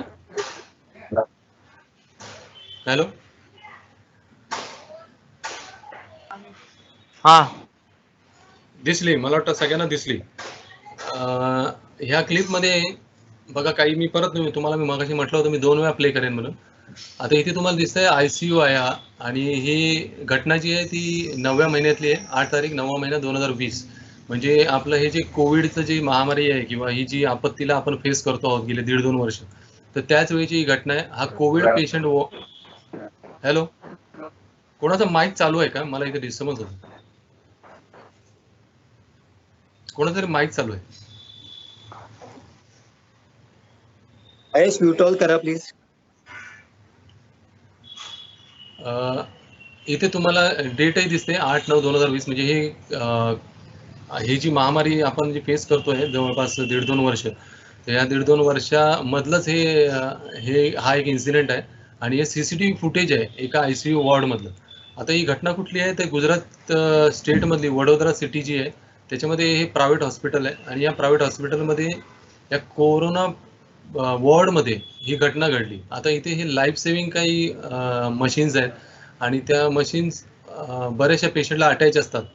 आणि ह्या होतं असं की बऱ्याचशा वायर्स असतात. त्या वायर्स असल्यामुळे तिथे रबर येतो, त्याच्यात आतमध्ये मेटल्स असतात, म्हणजे जळण्यासारखं बरंचसं साहित्य असतं. तर ह्या क्लिप बघितल्यानंतर तुमच्या लक्षात आलं असेल की इथे तुम्हाला टाइम पडतोय त्याच्यावर, है ना? तर एका मिनिटामध्ये ही आता सुरुवात होते क्लिप, आणि एका मिनिटामध्ये हा जो तुम्हाला पूर्ण प्रिमायसेस किंवा हा जो एरिया दिसतोय, हा जवळपास 1000 ते 2000 स्क्वेअर फूटचा आहे. कारण हा एवढा आहे, आणि या साईडला एल शेप आहे हा, म्हणजे या साईडला सुद्धा तो वॉर्ड आहे. हा एल शेप वॉर्ड एका मिनिटामध्ये पूर्णपणे धुराने भरून जातो. कारण ही जेव्हा क्लिप संपते, 1 मिनिट पूर्ण, मला वाटतं 46-47 सेकंद होतात, आणि ते 46-47 सेकंदामध्ये पूर्णपणे धूर पूर्णपणे या कन्फाईन्ड प्लेसमध्ये किंवा या रूममध्ये भरून जातो. त्यानंतर ही महत्त्वाची गोष्ट, त्याच्यानंतर इथे तुम्ही बघत असाल PPE किट घालून काही इथे व्यक्ती दिसत आहेत. याचा अर्थ सरळ आहे की इथे हे PPE किट घातलेले एका दुसरे डॉक्टर असेल, सिस्टर असतील, किंवा मग वॉर्ड बॉय असू शकतील. म्हणजे याचा अर्थ असा की जेव्हा इथे पहिली ठिणगी जेव्हा पडली किंवा स्पार्क पडला, त्यावेळी यांच्याकडे उपाययोजना असणं गरजेचं होतं. पण त्यांनी ते केलं न करता, त्यांच्याकडे प्लान नसल्यामुळे, आता मी एखाद्या डॉक्टरला, एखाद्या सिस्टरला असं म्हणणार नाही की ते घाबरून पळाले म्हणून, पण होतं असं की ज्यावेळी आपल्याकडे प्लान नसतो ना, त्यावेळी माणूस काय करतो? घाबरतो. मग तुम्ही कोणत्याही एक्झामला सुद्धा बसला आणि तुमचा अभ्यासच जर पूर्ण झालेला नसेल तर तुम्ही घाबरणार. तर तशाच रीतीने यांच्याकडे तो प्लान नव्हता, म्हणजे आग लागल्यानंतर काय करावं. तर त्यामुळे काय झालं, याच्यातले 4 जे PPE किट घालून व्यक्ती आहेत, त्याच्यातले 3 व्यक्ती तर इकडून तिकडून काय झाले, ते निघून गेले बाहेर. आणि त्यानंतर एक व्यक्ती जी इथे होती, त्याने काय केलं, इथे जे पेशंट होता त्याला उठवलं.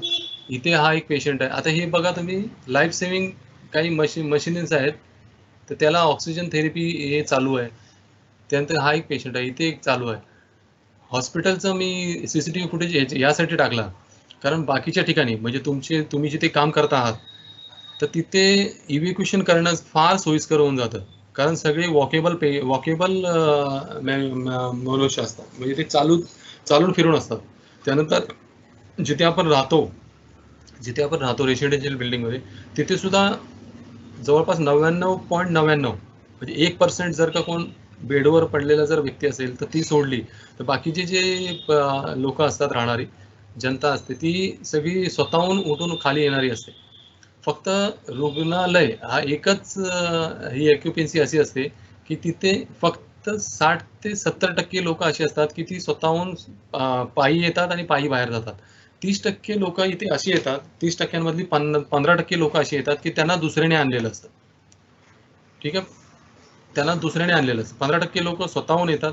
त्यानंतर याच्यामध्ये 20% लोक अशी असतात की ती ह्या अशा रीतीने लाईफ सेव्हिंग मशीन्सला अटॅच असतात, म्हणजे ते स्वतःहून काही करू शकत नाही. मग त्या ठिकाणी तुम्ही विचार करा की अशा ठिकाणी जर आग लागली आणि त्या ठिकाणी तुमचे जर प्लान नसतील, तर किती चॅलेंजिंग होऊन जातं फायर डिपार्टमेंटसाठी. कारण जगामधलं असं कोणतंही फायर डिपार्टमेंट नाही की एका मिनिटामध्ये येऊन तुमच्या इथे तिथे रेस्क्यू वर्क सुरू करेल. तुम्ही आता प्रत्येकजण कोणत्या डिस्ट्रिक्टमध्ये राहता मला माहिती नाही, तुम्ही मुंबईमध्ये राहा, तुम्ही नवी मुंबईमध्ये असाल, तुम्ही ठाणे जिल्ह्यामध्ये असाल किंवा तुम्ही कोणत्याही ठिकाणी असाल, पण अशा कोणत्याही जिल्ह्यामध्ये असं किंवा अशा पूर्ण जगामध्ये कोणतं फायर डिपार्टमेंट नाही की एका मिनिटामध्ये येऊन रेस्क्यूवर सुरू करेल. आणि इथे बघितलं असेल तुम्ही की एवढ्या प्रमाणामध्ये धूर होतो, की एवढा धूर होतो की इथल्याच लोकांना बाहेर निघायला म्हणजे असमंजसमध्ये ते पडतात की इथून आता नक्की एक्झिट आहे कुठे. मग फायर डिपार्टमेंट आल्यानंतर की त्यांच्यासाठी तर हा पूर्ण पूर्ण जागा ही अपरिचित असते, नवीन असते. मग त्यांना रेस्क्यूअर करताना म्हणजे कुठल्या खाटेवर ती व्यक्ती आहे आणि कुठल्या खाटेवरची व्यक्ती नाही आहे किंवा ती खाटेवरची व्यक्ती खाली पडलेली आहे का, हे अक्षरशः म्हणजे गवताची गंजी ज्याला आपण म्हणतो ना, किंवा गवतातून ज्याला सुई शोधणं म्हणतो, तर हे रेस्क्यूअर फायर डिपार्टमेंटसाठी एवढं चॅलेंजिंग जॉब होऊन जातो. तर मी परत एकदा क्लिप चालू करतो आणि नंतर पुढच्या क्लिपवर आपण बघू. आता बघा हे इनिशियल इथे ह्यांना समजलं, इथे हे स्पार्क पडतायत, इथून धूर यायला सुरुवात झाली है ना. ह्या इथून एकाला बाहेर काढला, आता ही इथे तुम्हाला फ्लेम दिसते, फ्लेम दिसायला सुरुवात झाली. आता ह्या ठिकाणी ही ऍक्शन होती, यांची रिॲक्शन होणं गरजेचं होतं. ऍक्शन काय तर आगीने ऍक्शन दाखवली, रिॲक्शन यांच्याकडून गरजेची होती. ती रिॲक्शन न मिळाल्यामुळे आगीने लगेच काही सेकंदामध्ये त्याचं रौद्ररूप धारण केलं आणि त्याच्यानंतर मग ही परिस्थिती आली. आता मध्ये मी तुम्हाला डिस्टर्ब करतो, मध्ये परत मी तुम्हाला सांगतो. आता तुमच्यापैकी बराचसा स्टाफ असेल की तो आत्ताच्या या कोरोनाच्या या परिस्थितीमुळे सकाळी आल्यानंतर ऑफिसमध्ये सॅनिटायझिंग करायचं किंवा हातावर सॅनिटायझर लावायचं.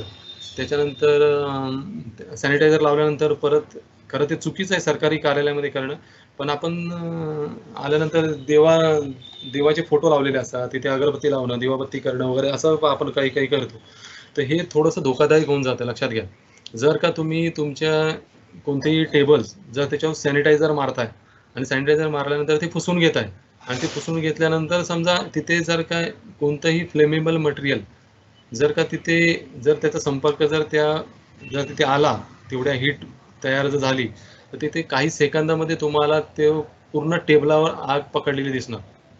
ती विझून जाईल, नक्की लगेच विझून जाईल, कारण तो पदार्थ हा फार कमी प्रमाणात, सॅनिटायझर हा जर तुम्ही फुसलेला असेल तर तो फार कमी प्रमाणामध्ये असेल. पण सॅनिटायझरच्या म्हणजे त्या तुमच्या टेबलाच्या आजूबाजूला जर काही कागद असतील, कुठला कपडा असेल, तर तो लगेच पेट घेणार. तर त्यासाठी फार महत्त्वाचं आहे. आता हे ICU हा असा एक वॉर्ड असतो की या ICU वॉर्डमध्ये ऑलरेडी कंटिन्युअस सॅनिटायझर, म्हणजे कोरोना असू दे किंवा कोरोनाच्या अगोदरची गोष्ट असू दे, हे कंटिन्युअस तिथे सॅनिटायझिंग केलंच जातं. म्हणजे फ्लोअरचं सॅनिटायझिंग असू दे किंवा तुमचे खाटा जे आहे ते असू दे किंवा बरेचसे काही मशिनरी आहेत त्याच्यावर सॅनिटायझर फवारलं जातं. म्हणजे ऑलरेडी फ्लेमेबल मटेरियल हे तिथे आहे, ठीक आहे, हे तिथे आहे. आणि त्याच्यानंतर असं होतं की तिथे ऑक्सिजनची पातळी जी आहे ना, या ऑक्सिजनची पातळी सुद्धा तिथे वाढलेली आहे. आता हे थोडं टेक्निकल आहे, तुमच्या किती लोकांच्या लक्षात येईल मला कल्पना नाही, पण लक्षात घ्या ऑलरेडी तिथे काय होतं की लोक जे आहेत ना ते ऑक्सिजन बेड, तुम्हाला माहिती असेल ऑक्सिजन बेड आहेत. हे जे माणसांना आपण ऑक्सिजन देतो, तर ऑक्सिजन ते कन्झ्युम करतात, घेतात आणि बाहेर जेव्हा सोडतात तर हे संपूर्णपणे कार्बन डायऑक्साईड नाही सोडत, तर बाहेर सोडताना सुद्धा ते ऑक्सिजनच सोडतात. तर त्याच्यामुळे ह्या जो ICU वॉर्ड आहे, इथे जेव्हा आपण बरेचदा आपण जातो, तर तुमच्या लक्षात येत असेल ICU वॉर्डमध्ये जेव्हा आपण जातो, आतमध्ये एंट्री केल्यानंतर तुम्हाला एकदम आल्हाददायक वाटतं, एकदम फ्रेश वाटतं. हे फ्रेश का वाटतं? कारण तिथे ऑक्सिजनची मात्रा ही चांगल्या प्रमाणामध्ये असतो, शुद्ध ऑक्सिजन, आणि ते गेल्यावर तुम्हाला एकदम फ्रेश झाल्यासारखं वाटतं. पण ह्याचा दुष्परिणाम असे आहेत की त्या ठिकाणी जर आग लागली, तर ही आग लागल्यानंतर हा फार मोठा ड्रॉबॅक आहे का हॉटस्पॉट होऊन जातो ऑक्सिजनची मात्रा, प्युअर ऑक्सिजन, त्यानंतर तिथे सॅनिटायझर आहे, त्यानंतर तिथे असं बरंचसं काही मटेरियल आहे, फ्लॅमेबल मटेरियल असतं. आणि मग हे सगळं काय होतं की त्याला एक एक एक पौष्टिक पदार्थ आगीला मिळून जातात आणि त्यानंतर तिथे आग लगेच जनरेट होते.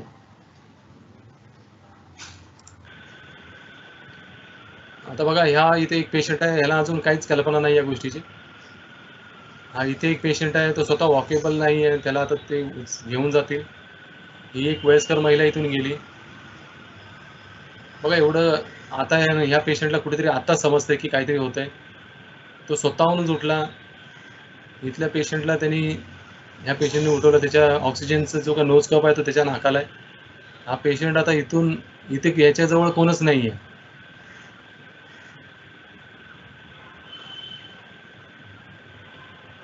बघा इथे टाइम पडतोय मला वाटतं 46-47 सेकंदामध्ये. 46-47 सेकंदामध्ये मगाशी जो काय एरिया आपण बघत होतो तो आता इथे काहीच तुम्हाला दिसत नाही. म्हणजे तुमच्या एखाद्या ऑफिसमध्ये आग लागली आणि त्या आग लागल्यानंतर तुमच्या 1 ते 2 मिनिटामध्ये म्हणजे जेव्हा इनिशियल स्टेजला आहे, प्राथमिक स्वरूपात आग आहे, तर त्यावेळेला जर का त्याच्यावर उपाययोजना केली गेली नाही तर हे अशा रीतीचं वातावरण तुम्हाला दिसतं आणि त्याच्यानंतर माणूस घाबरून जातो आणि नंतर तिथून पळ काढायला सुरुवात करतो. आणि त्यानंतर तुमचा इव्हॅक्युएशन प्लॅन नसेल आणि तिथे जर असा ज्या धूर जर तुमच्या नाकावाटे फुफ्फुसामध्ये 2 ते 3 वेळा गेला की माणसाला चक्कर येते आणि माणूस तिथेच कोलॅप्स होतो. आता दुसरं एक आयडियल एक अग्निसुरक्षा एक क्लिप आहे हॉस्पिटलमधली, ती पण आपण बघून घेऊया.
Total 18 numbers. One is missing. One is missing. One is missing. One is missing.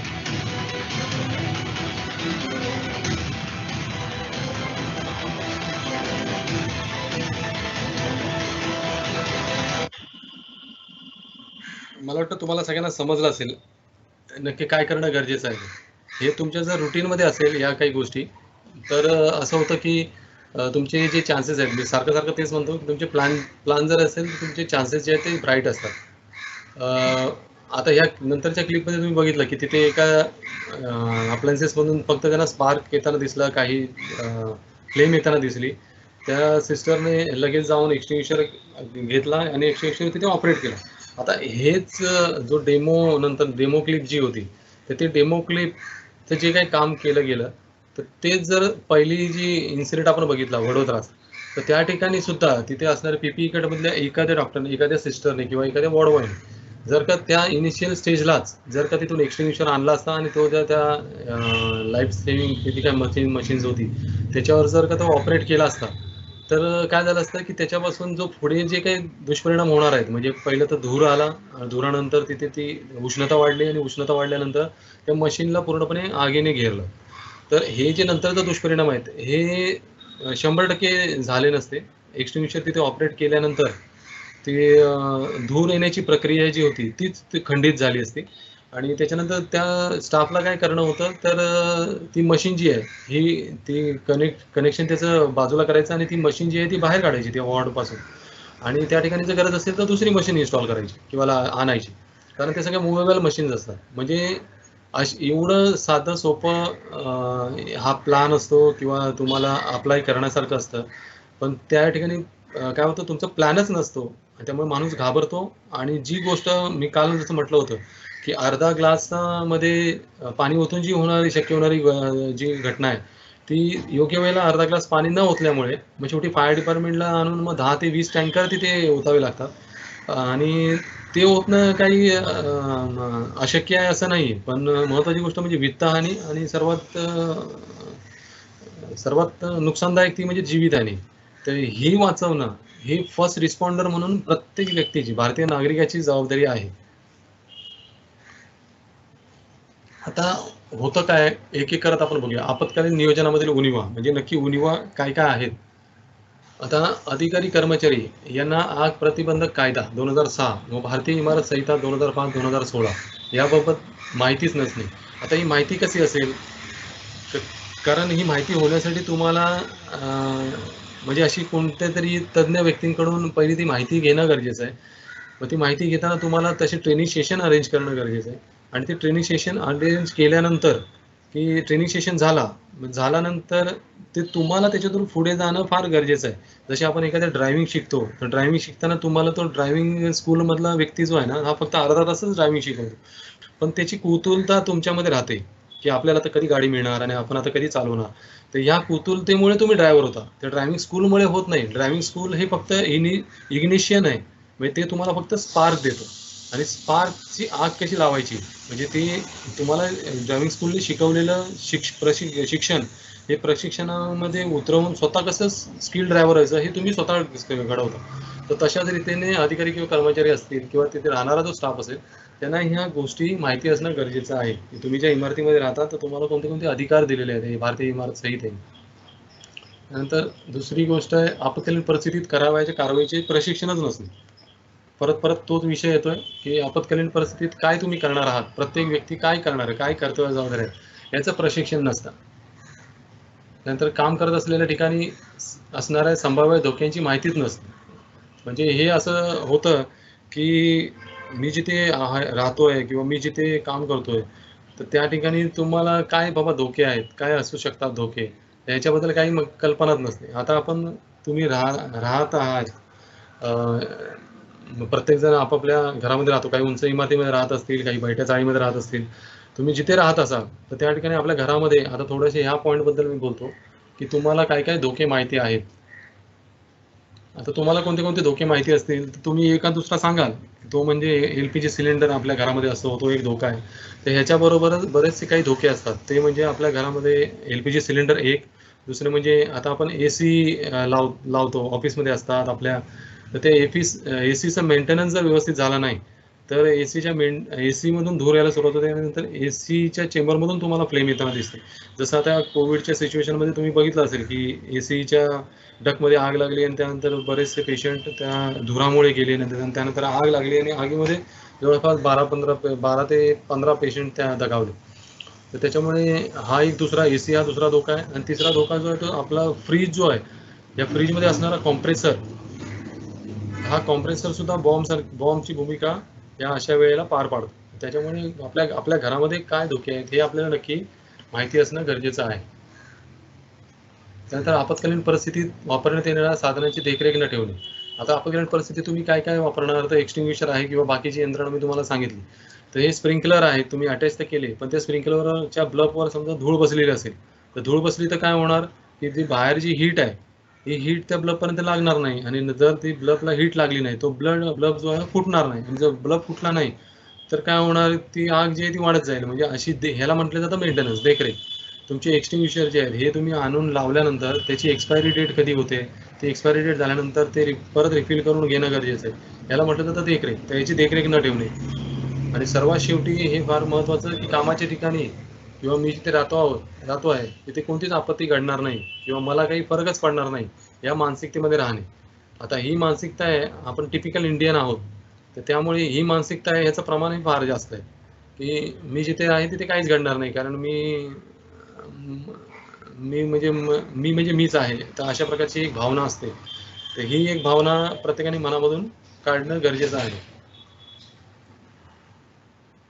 त्यानंतर अग्निशमन तात्विक ड्रिलचा हेतू. आता उद्देश काय आहे आपला की हे सगळं करण्याचा? तर अग्निशमन आणि आपत्कालीन ड्रिलच्या सरावामुळे खालील उद्देश साध्य करता येतात. हे पहिला, एक, संकटात सापडलेले लोक शांत व सुव्यवस्थित वागतात. का? कारण त्यांच्याकडे प्लान असतो. त्यानंतर 2, आवश्यक वाटल्यास ते नियुक्त केलेल्या सर्व संबंधितांच्या सुरक्षिततेसाठी त्यांचे वाटप केलेले कर्तव्य पार पाडतात. जे तुम्ही टीम तयार केलेली आहे किंवा तुम्ही त्यांना जबाबदारी दिलेली आहे तर ते त्याचं व्यवस्थित ते कर्तव्य पार पाडतात. म्हणजे वरून एखादं इव्हॅक्युएशन केल्यानंतर खाली यायचं, एका लाईनमध्ये उभं राहायचं, ही सुद्धा दिलेली जबाबदारी आहे. जर का कोण करत नसेल तर तुम्ही जर त्या SOP मध्ये असेल, जर तुम्ही SOP मध्ये मान्यता घेतली तर त्याच्यावर तुम्ही कोणतीही कारवाई करू शकता. हे तुमचं स्थानिक प्रशासन ते ठरवतं. उदाहरणार्थ जर तुम्ही रहिवासी एखाद्या इमारतीमध्ये आहात आणि त्या सोसायटीने ठरवलं की आपण अशी आपण SOP तयार करतोय आणि जो कोण एखादी व्यक्ती खाली आली नाही किंवा त्यांनी जर टांगळमंगळ केली किंवा काही सुद्धा त्याच्यामध्ये जबाबदारी दाखवली नाही तर त्याच्यावर तुम्ही म्हणजे एखादा आर्थिक स्वरूपात दंड लावू शकता किंवा त्याला म्हणजे बरेचसे काही तुम्ही दंडनीय असं काही करू शकता. त्यानंतर सुटकेची साधने पूर्वनिर्धारित किंवा सराव योजनेनुसार वापरली जातात. आता सुटकेची साधने जी काय तुमच्याकडे आहेत ही सराव केल्यामुळे काय होतं, त्याचा वापर योग्यरीतीने केला जातो. त्यानंतर इमारत रिकामीत करणे आवश्यक झाल्यास ते जलद व सुव्यवस्थित पद्धतीने केले जाते. इमारत रिकामी करायची असेल तर तुम्हाला ती लवकर करता येते. आता तुम्हाला जर सांगायचं झालं तर ज्या वेळेला आम्ही या मुंबई शहरामध्ये, ठाणे शहरामध्ये, नवी मुंबईमध्ये फार मोठ्या मोठ्या शाळा आहेत. म्हणजे त्या शाळेमध्ये जवळपास एका वेळेला नाही म्हटलं तरी 5-5 हजार विद्यार्थी असतात. तर आम्ही त्या शाळेमध्ये गेल्यानंतर आम्ही जेव्हा त्या मुलांकडून म्हणजे इयत्ता 5वी ते इयत्ता 10वी, त्यानंतर इयत्ता 1ली ते इयत्ता 5वी अशा रीतीने आम्ही त्यांच्याकडून इव्हॅक्युएशन ड्रिल करून घेतो. म्हणजे त्या मुलांना वर्गावाईज खाली मैदानामध्ये आणायचं आणि एका लाईनमध्ये उभं करायचं. आता हे फक्त त्या मुलांना सांगितलं जातं आणि त्यांचे लीड कोण करतात तर त्यांच्या वर्ग शिक्षिका ज्या असतात त्या ते लीड करतात आणि त्या वर्ग शिक्षिकेने त्या मुलांना सांगितल्यानंतर ते मुलं त्या रीतीने ॲक्ट करतात. तुम्ही बघितलं असेल इयत्ता 10वी पर्यंत आपल्यामध्ये फार डिसिप्लिन असते आणि एकदा आपली इयत्ता 10वी झाली की आपण पूर्णपणे अनडिसिप्लिन होऊन जातो. म्हणजे आज जर मी तुमच्या ऑफिसमध्ये आलो आणि तिथे जर अशा रीतीचे शाळेसारखी ड्रिल जर करायची म्हटली तर कोणच मला कॉपरेट नाही करणार. तेच मी एखाद्या शाळेमध्ये गेलो तर मला फार सोयीस्कर होऊन जातं. म्हणजे आमचा हा जो रेशो आहे की 5000 विद्यार्थी जर असतील आणि त्यांना जर 5000 विद्यार्थ्यांना मला जर खाली इव्हॅक्युएशन करायचं असेल तर मला जास्तीत जास्त 5 ते 7 मिनिटं लागतात 5000 विद्यार्थ्यांना पूर्ण इमारत खाली करण्यासाठी. आणि ती इमारत कशी खाली केली जाते तर एखाद्या वर्गातला शेवटचा जो विद्यार्थी असतो हा खाली शेवटचा विद्यार्थी जो असतो तो असतो मॉनिटर आणि त्यांना लीड करणारे असतात ते असतात त्यांची वर्ग शिक्षिका. तर येणारा मॉनिटर जो आहे हा सर्वात शेवटी काय करतो तर त्यांचे तुमचे जे काही लाईट्स असतात, फॅन्स असतात हे बंद करतो. म्हणजे इथपर्यंत ती मुलं व्यवस्थित सगळं प्लॅन करतात आणि त्यानंतर ते खाली येऊन लाईन्समध्ये उभे राहतात. आणि जर का मी एखाद्या ऑफिसमध्ये गेलो आणि त्या ठिकाणी समजा फक्त 100 किंवा 500चा क्राऊड आहे आणि त्या ठिकाणी मला जर काही इव्हॅक्युएशन ड्रिल घ्यायची असेल तर मला त्या ठिकाणी एकतर 15 ते 20 मिनिटं किंवा अर्धा तास निघून जातो. आणि अर्धा तास निघून गेल्यानंतर जेव्हा रिचेक करायची वेळ येते की वरती काय काय ड्रॉबॅक्स आहेत सांगितल्यानंतर सुद्धा, पहिलं सांगतो आम्ही, डायरेक्ट आम्ही परीक्षा घेत नाही. तर आम्ही त्यांना सांगितल्यानंतर सुद्धा जेव्हा जाऊन एखादी टीम चेक करते त्यावेळी असं लक्षात येतं की काही ठिकाणची कम्प्युटर्स चालू आहेत, काही फॅन चालू आहेत, काही अशी लोक आहेत की असं म्हटलं जातं की त्यांची गोपनीय कामं चालू आहेत आणि त्याच्यामुळे आम्ही इथे बसलेलो आहोत. सॉरी, हे तुमची गोपनीय कामं किंवा जे काय असेल ते तुम्हाला कारण जर ॲक्च्युअल आग लागली तर तुमचं गोपनीय वगैरे काहीच राहत नाही ना स्वतःचं. म्हणजे आपण ज्याला म्हणतो सर सलामत तो पगडी कशास. तर तशाच रीतीने हा प्लान तुम्ही अंमलात आणणं जे आहे ते गरजेचं आहे. त्यामुळे सर्वात शेवटी मी तुम्हाला जे म्हटलं, इमारत रिकामी करणे आवश्यक झालं ते जलद व व्यवस्थित पद्धतीने केले जाते. त्यानंतर प्रशिक्षण व सराव नसल्यास, आता प्रशिक्षण नाही, तुम्हाला सराव नाही आहे, तर होतं काय, आपत्कालीन परिस्थितीत मन व स्नायू, मन म्हणजे ब्रेन, त्याच्यानंतर स्नायू म्हणजे तुमचे मसल्स, म्हणजे तुमचं ब्रेन जे आहे ते काहीतरी वेगळं सांगतं आणि तुमचे स्नायू मसल जे आहे ते वेगळंच ऍक्ट करत असतात.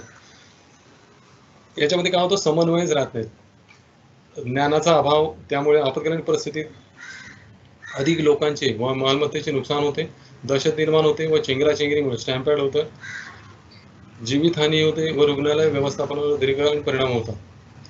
आता हे सगळ्याचं फलित जे आहे हे नसल्याचं हे फार दुष्परिणाम हे तुम्हाला बघायला मिळतात.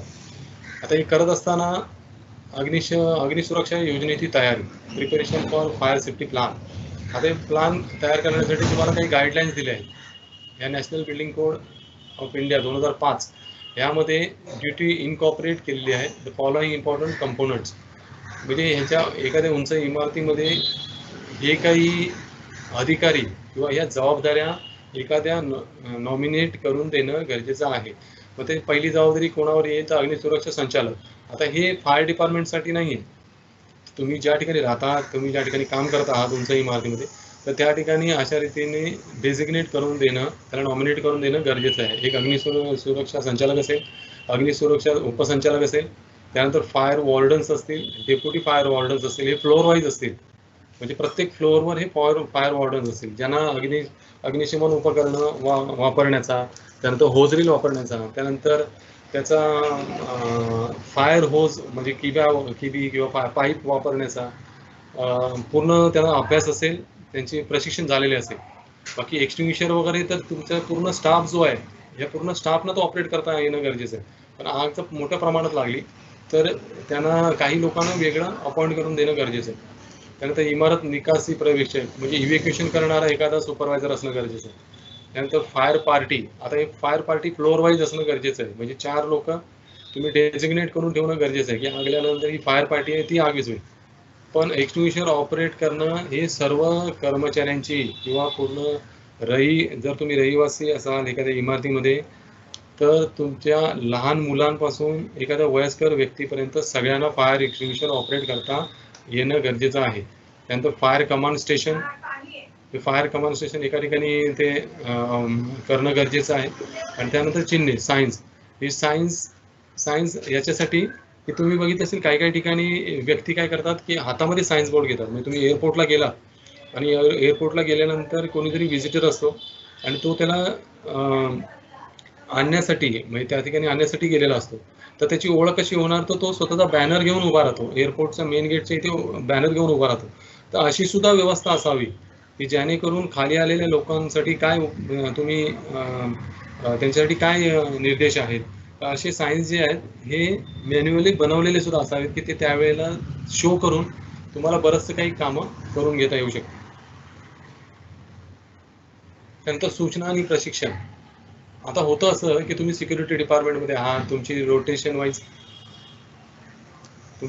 वाईज ड्युटी असेल, तर होतं असं की कर्मचारी सतत बदलत असल्याने आपत्कालीन प्रसंगी प्रत्येक अधिकारी व कर्मचाऱ्यांना कारवाई या संदर्भात सूचनावर त्यांचे प्रशिक्षण नियमित आयोजित करणे गरजेचे आहे. जसे की आपत्कालीन प्रसंगी बाहेर पडण्याची स्थिती, बचावण्याच्या पद्धती, अग्निशमन उपकरणे याची सर्व कर्मचाऱ्यांना म्हणजे डेली रुटीनमध्ये आहे, जे 24 आवर्स ड्युटी करत आहेत, तर त्यांना सगळ्यांना याचे सूचना आणि प्रशिक्षण असणं गरजेचं आहे. म्हणजे हा जो ऑफिस आता हे तुम्हाला दिसतंय खाली फोटोग्राफ, हे सगळे हॉस्पिटलचे विविध हॉस्पिटलचे आहेत. म्हणजे आता मी स्वतः ठाणे जिल्ह्यामध्ये काम करत असताना या ठाणे जिल्ह्यामध्ये म्हणजे भंडाऱ्यामध्ये तुम्हाला जे लक्षात असेल, एक 5-6 महिन्यापूर्वी भंडाऱ्यामध्ये एका हॉस्पिटलला ग्रामीण सिव्हिल रुग्णालयाला आग लागली आणि त्या ठिकाणी NICU मध्ये म्हणजे लहान मुलं ज्या ठिकाणी ठेवली जातात, म्हणजे 2 दिवस 5 दिवस झालेल्या लहान मुलांना ज्या वॉर्डमध्ये ठेवलं जातं त्या ठिकाणी आग लागली. आणि त्यानंतर तो प्रश्न मग फार जो ऐरणीवर आला की हॉस्पिटल स्टाफला सुद्धा ही ट्रेनिंग द्या. तर त्यानुसार आम्ही ही ट्रेनिंग आता सुद्धा सध्या चालू आहे. तर त्याच्यामुळे ह्या प्रत्येक म्हणजे सिस्टर जरी असेल, डॉक्टर जरी असेल किंवा वॉर्ड बॉय असेल, मावशी असेल किंवा कोणी असेल, तर त्यांना सुद्धा गरजेची आहे. आणि तसंच तुम्ही एखाद्या सरकारी कार्यालयामध्ये काम करता तर प्रत्येकाला ती गरजेची आहे आणि रोटेशन वाईज ड्युट्या जरी करत असाल तर प्रत्येकाला ती जबाबदारी माहिती असणं गरजेचं आहे. आपत्कालीन परिस्थितीत आगीचा शोध लागल्यानंतर आगीचं गजर उत्तर देताना कर्मचाऱ्यांना काय अपेक्षा केली जाते याची स्पष्ट व संक्षिप्त सूचना द्या. म्हणजे बजर वाजल्यानंतर प्रत्येकानं काय करायचंय याची स्पष्ट सूचना त्यांना असणं गरजेचं आहे. आता जेव्हा अलार्म वाजवला जातो फायर इन्स्ट्रक्शन नोटिसिझमचे मॉडेल खालील प्रमाणे. आता ते फायर अलार्म ज्या वेळेला वाजवला जातो आगीचे ठिकाण व आकार निश्चित करा. म्हणजे आगीचे ठिकाण आग नक्की लागली आहे कुठे व आग किती प्रमाणामध्ये आहे. म्हणजे पूर्णपणे बिल्डिंग इव्हॅक्युएशन करणं गरजेचं आहे का, पूर्ण बिल्डिंगमध्ये कर्मचाऱ्याचं इव्हॅक्युएशन करणं गरजेचं आहे का, की ते न करता काही करता येऊ शकेल. यासाठी ते आकार निश्चित करणं गरजेचं आहे. अग्निशमन दलाला बोलवण्यात आले आहे की नाही ते तपासा. आता असं होतं की एखाद्या इमारतीमध्ये जर 1000, 2000, 5000 जरी कर्मचारी असतील तरी होतं असं की कॉल कोणी अग्निशमन दलाला करायचा हेच निश्चित करून दिलेलं नसतं. आता तुमच्या इकडे काही उपाययोजना आहेत, काही कोण करणार ते मला काही कल्पना नाही. तर नंतर प्रश्न विचारायचा तर असं नक्की तुम्हाला विचारेन. पण मंत्रालयासारख्या ठिकाणी 2012ला आग लागली जसं मी म्हटलं आणि त्या ठिकाणी आग लागल्यानंतर तिथलं जे फायर डिपार्टमेंट आहे, मंत्रालयामध्ये स्वतःचं फायर डिपार्टमेंट आहे, त्यांच्याकडे गाड्या वगैरे नाहीत पण फिक्स फायर इन्स्टॉलेशन आहे. तर त्या ठिकाणी त्यांनी काम करण्याला सुरुवात केली. आता ते काम करत असल्यामुळे कॉल कोणी करायचा, कारण ते तर काम त्या आग लागल्यामुळे काम करत होते. पण बाकीच्या जे काही कर्मचारी तिथे काम करतात, क्लेरिकल स्टाफ असेल किंवा बाकीचा स्टाफ, यांनी कोणीतरी कॉल करणं गरजेचं होतं. तर आग लागल्यानंतर जवळजवळ बराच वेळ कोणी कॉलच केला नाही आणि त्याच्यामुळे फायर डिपार्टमेंटला मंत्रालयामध्ये येण्यासाठी उशीर झाला आणि त्या आग फार मोठ्या प्रमाणामध्ये पसरली. त्यानंतर 3 नंबर पॉईंट आहे, उपलब्ध अग्निशमन उपकरणांचा वापर करून आगीवर नियंत्रण मिळवा. नियंत्रण मिळवणे शक्य नसल्यास दरवाजे व खिडक्या बंद करून परिसर वेगळा करण्यासाठी सर्व पावले उचला. अच्छा, मला आवाज येतोय कोणातरी, काही बोलायचं का, प्रश्न आहेत का?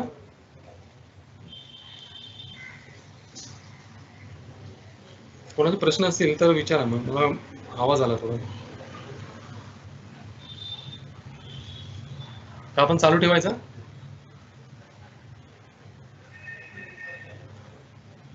चालू ठेवायचं का आपण?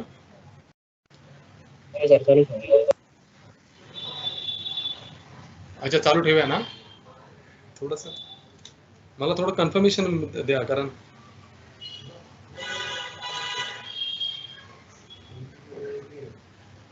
माझा आवाज येतोय का तुमच्यापर्यंत? नाहीतर मी चालू ठेवा.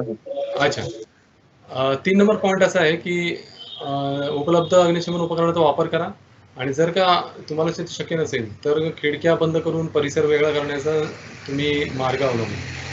4 नंबर, जर आगीवर नियंत्रण मिळवता आले नाही तर एकाच वेळी तो परिसर जो आहे तो रिकामा करा. 5, जे काही व्हिजिटर आहेत त्यांना सुरक्षिततेच्या ठिकाणी हलवणे सुरू करा. 6 नंबरचा पॉईंट आहे, नजीकच्या अत्यावश्यक सेवांना पोलीस यंत्रणा, हॉस्पिटल्स, रुग्णवाहिका, विद्युत व पाणीपुरवठा विभाग यांना सूचित करा. सर्व अत्यावश्यक सेवा ज्या आहेत, इनिशियल सर्व्हिसेस आहेत, तर त्यांना तुम्हाला सूचित करणं गरजेचं आहे. त्यानंतर व्हिजिटर जे इमारतीत प्रवेश करू नये म्हणून जे काही सिक्युरिटी गार्ड, पहारेकरी, स्टाफ सदस्यांना मुख्य प्रवेशद्वाराजवळ पाठवा. जर का आतमध्ये जर काही झालं तर बाहेरच्या व्हिजिटरना आतमध्ये येण्यासाठी मज्जाव करा आणि वरिष्ठांना काय करा तर सूचना द्या. जे काही होत आहे त्यांना वरिष्ठांना सूचना द्या. फायर इन्स्ट्रक्शन नोटिसिझमचे मॉडेल खालीप्रमाणे. परत सी पॉईंट, सुरक्षित बाहेर पडण्याची प्रक्रिया. तुमच्या कार्यरत गटाबरोबरच राहा. म्हणजे सिंगल पर्सन किंवा एकट्याने बाहेर पडत असताना सोबत कोणी आहे का, कारण गटामध्ये आलात तर त्याचा फायदा होईल. कारण एखाद्याला चक्कर आली किंवा एखादा खाली कोसळला तर त्याला मदत करणं सहज शक्य होईल. त्यानंतर 2, पुढील धोक्यात न येता सर्व नोंदी व इतर आवश्यक कागदपत्रे सोबत घेऊन जा. हे मी काल पण आपण डिस्कस केलं की जे महत्त्वाची कागदपत्रे आहेत ते तुमच्या बरोबर घ्या. नेमून दिलेले कर्मचारी सुरक्षितपणे जाण्यापूर्वी सर्व वैद्यकीय गॅस पुरवठा, जर का तुमच्याकडे कॅन्टीन असेल तर गॅस पुरवठा, विद्युत उपकरणे बंद करण्याचा प्रयत्न करा. 4 नंबर, नियोजित व सुरक्षित मार्गाने बाहेर जाण्याचा प्रयत्न करा. 5, सुरक्षित स्थळी पोहोचल्यावर प्रत्येक कर्मचारी मजल्यानुसार, म्हणजे तुम्ही जसे फ्लोअरवर आहात एका लाईनमध्ये उभे राहतील. वरिष्ठ अधिकारी हजर कर्मचाऱ्यांची नोंद घेतील व उपस्थित नसणाऱ्या कर्मचाऱ्यांचा शोध घेण्याकरिता टीम पाठवतील. म्हणजे ज्या फ्लोअरवरचे काही 2-3 व्यक्ती आलेले नाही आहेत तर त्यांचा शोध घेण्यासाठी काय करतील, हे जे अधिकारी खाली आहे ते तुम्ही टीम वाईज वरती जाऊन त्यांचा शोध घेऊ शकता. स्थिती अहवाल प्राप्त झाल्यावर, म्हणजे जे काही सिच्युएशन आहे त्याचा तुम्हाला रिपोर्ट सगळा तुम्हाला प्राप्त झाला तर नोडल अधिकारी काय करतील, प्रसार माध्यमांना वेळोवेळी सूचना देतील. कारण एक लक्षात घ्या, रेसिडेन्शियल बिल्डिंग असू दे किंवा तुमच्या गव्हर्नमेंट ऑफिसेस असू दे, तर तुम्हाला मीडिया त्रास देणार. जर का एका अशी अपरिचित घटना घडली तर मीडिया लगेच त्रास द्यायला सुरुवात करते.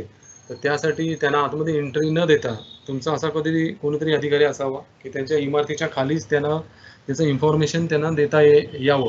म्हणजे जेणेकरून तुम्हाला जे सूचित करणं आहे, तुम्हाला जी माहिती मीडियापर्यंत पोहोचवणं आहे तीच ते काय करू शकतील, देऊ शकतील. कारण त्यांनी जर आतमध्ये इमारतीमध्ये प्रवेश केला तर त्यांना जे हवं आहे ते मिळवण्याचा ते प्रयत्न करतात.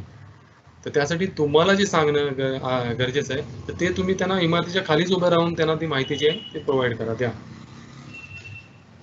आता सर्वात महत्त्वाचं की रुग्णांचं स्थलांतर. आता समजा एखाद्या ठिकाणी काही कॅज्युअलिटी झाल्या, खाली स्टॅम्पेड झाला, काही लोकांना लागलं, काही जण अपंग व्यक्ती आहेत त्यांना समजा चालता येत नाहीये, तर अशा लोकांचं स्थलांतर तुम्ही कसं करणार. आता उदाहरणार्थ मी जर आता तुम्ही समोर जर असता तर मी तुम्हाला विचारलं असतं की एखादा व्यक्ती खाली जमिनीवर पडलेला आहे बेशुद्धपणे, तर त्याला तुम्ही कुठल्या पद्धतीने उचलणार. तर अडचण अशी आहे की जर का भर रस्त्यावर जर का एखादा ॲक्सिडेंट झाला तर त्या व्यक्तीला उचलताना आपली एवढी कुचंबना होऊन जाते. कारण त्या व्यक्तीला उचलायचं कसं आणि टॅक्सीमध्ये टाकायचं कसं किंवा एखाद्या रिक्षामध्ये कसं टाकायचं, हे आपल्याकडे प्लान नसतो किंवा आपल्याकडे ट्रेनिंग नसतं. तर त्याच्यामुळे आपल्याला काय होतं की आपण थोडंसं हे मदतकार्य करायला थांबतो.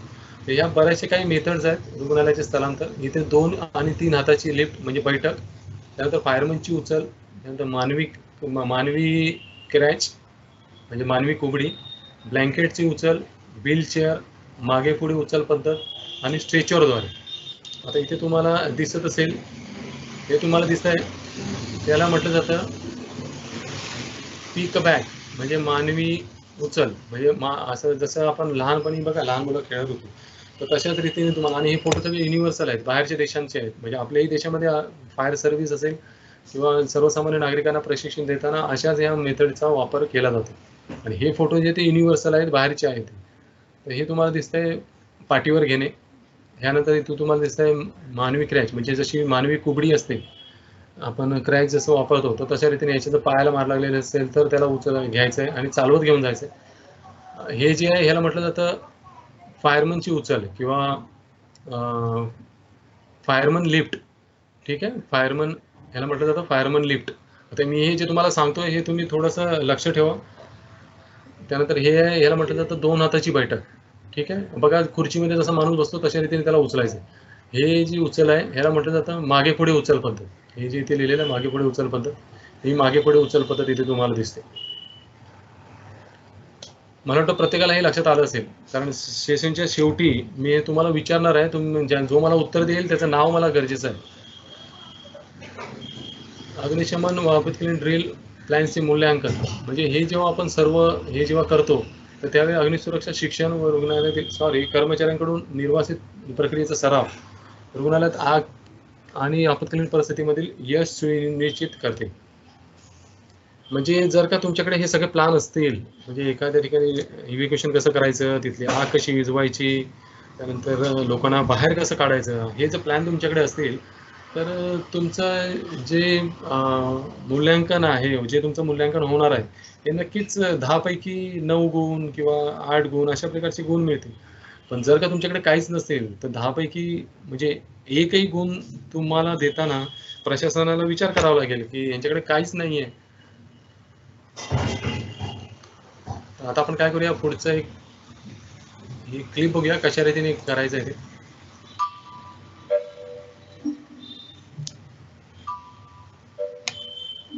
Eight emergency carry techniques. The cradle.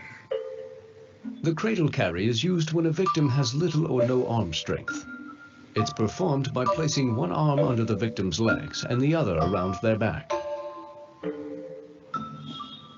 Piggyback. The piggyback carry is used when a victim is responsive and not expected to lose consciousness. Piggyback carry by having the victim hold around your shoulders while you support their weight with your arms placed under their thighs.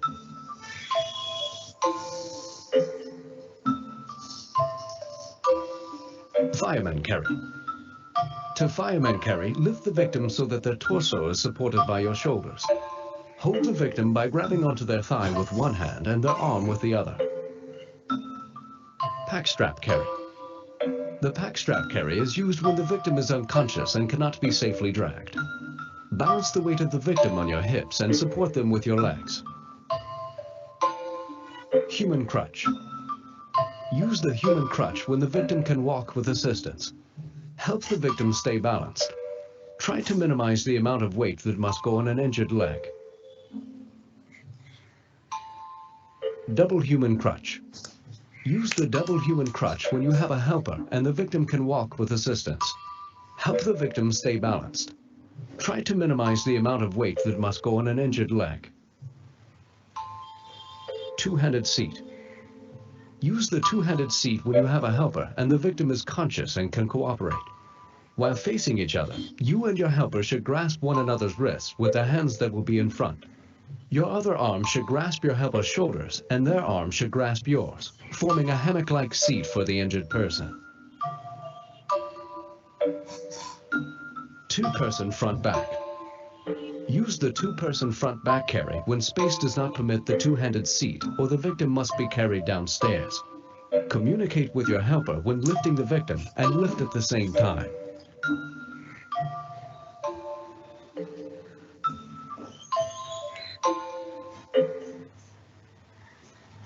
That's it. जर का कोणाला काही प्रश्न असतील तुम्ही आता मला विचारू शकता, जर का कोणाला प्रश्न आहेत तर.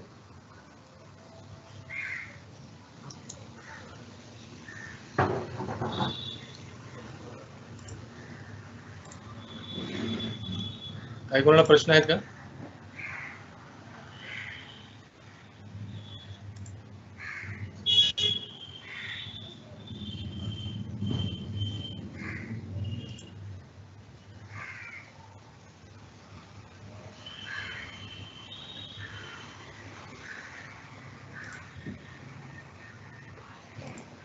काही कोणाला विचारायचं असेल तर विचारा मला.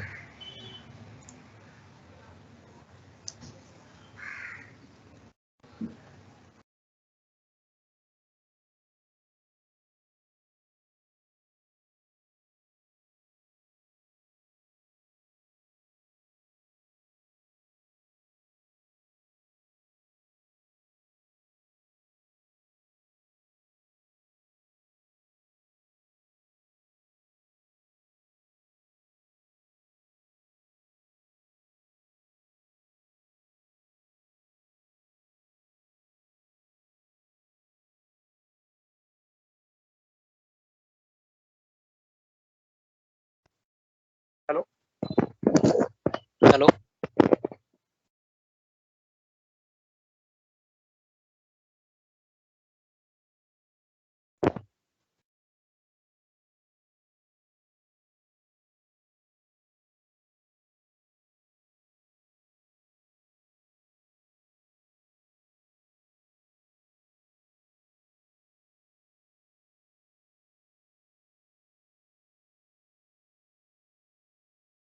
हॅलो.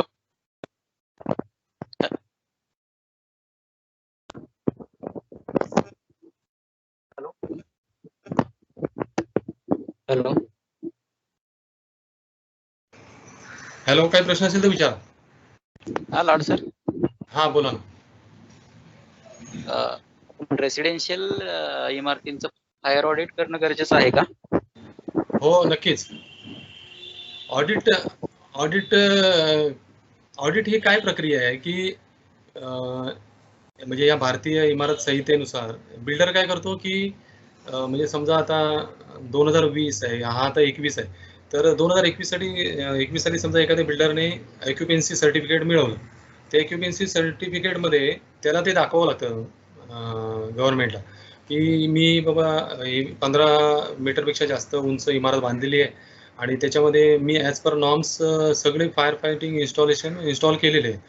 मग कन्सर्न अथॉरिटी आहे ना, फायर डिपार्टमेंट, तिथे एखादा लायसन ऑफिसर तिथे जातो, तो चेक करतो आणि तो जेव्हा त्याला ग्रीन सिग्नल देतो की हां, याने ते व्यवस्थित केलेलं आहे, तर ते केल्यानंतर त्याला ती ओसी त्या इमारतीला मिळते. आता ही ओसी मिळाल्यानंतर ह्याचं जे काही पिरियडिकली मेंटेनन्स जो आहे ना, हा करणं गरजेचं आहे. तर ते ह्याचा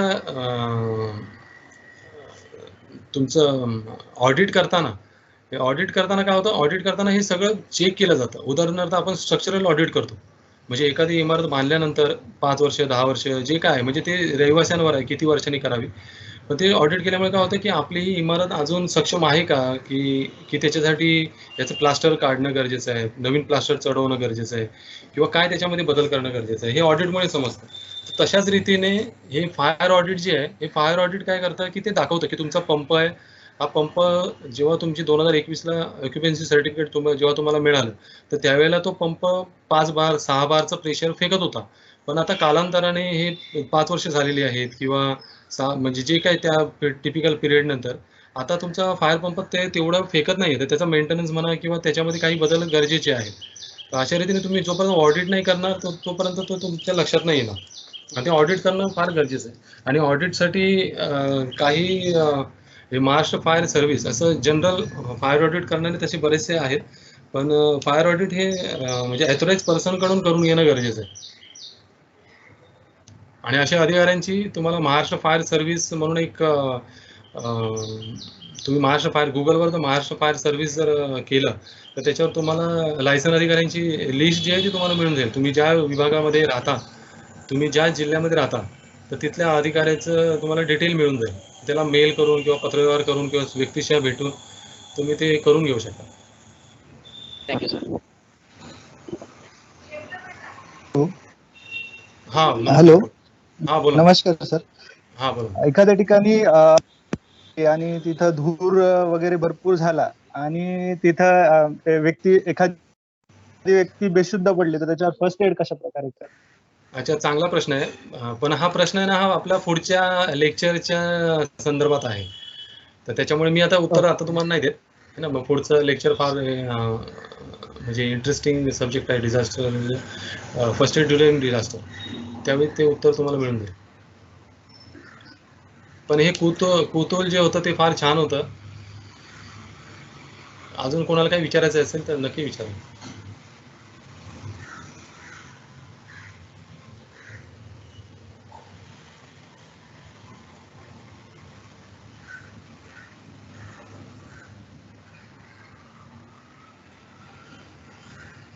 प्लीज. मला इथे तर तुमचा अटेंडन्स 52-55 पर्यंत दिसतोय. प्रश्न फक्त 2च आले.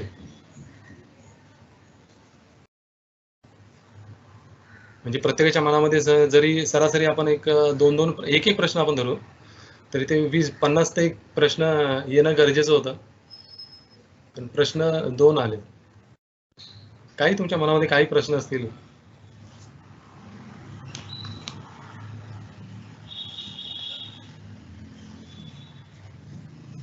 कारण तुमच्याकडून प्रश्न जरी आले नाही तरी मी या दोन्ही आता जे लेक्चर झाल्यानंतर मी तुम्हाला काही प्रश्न विचारणार आहे नक्कीच.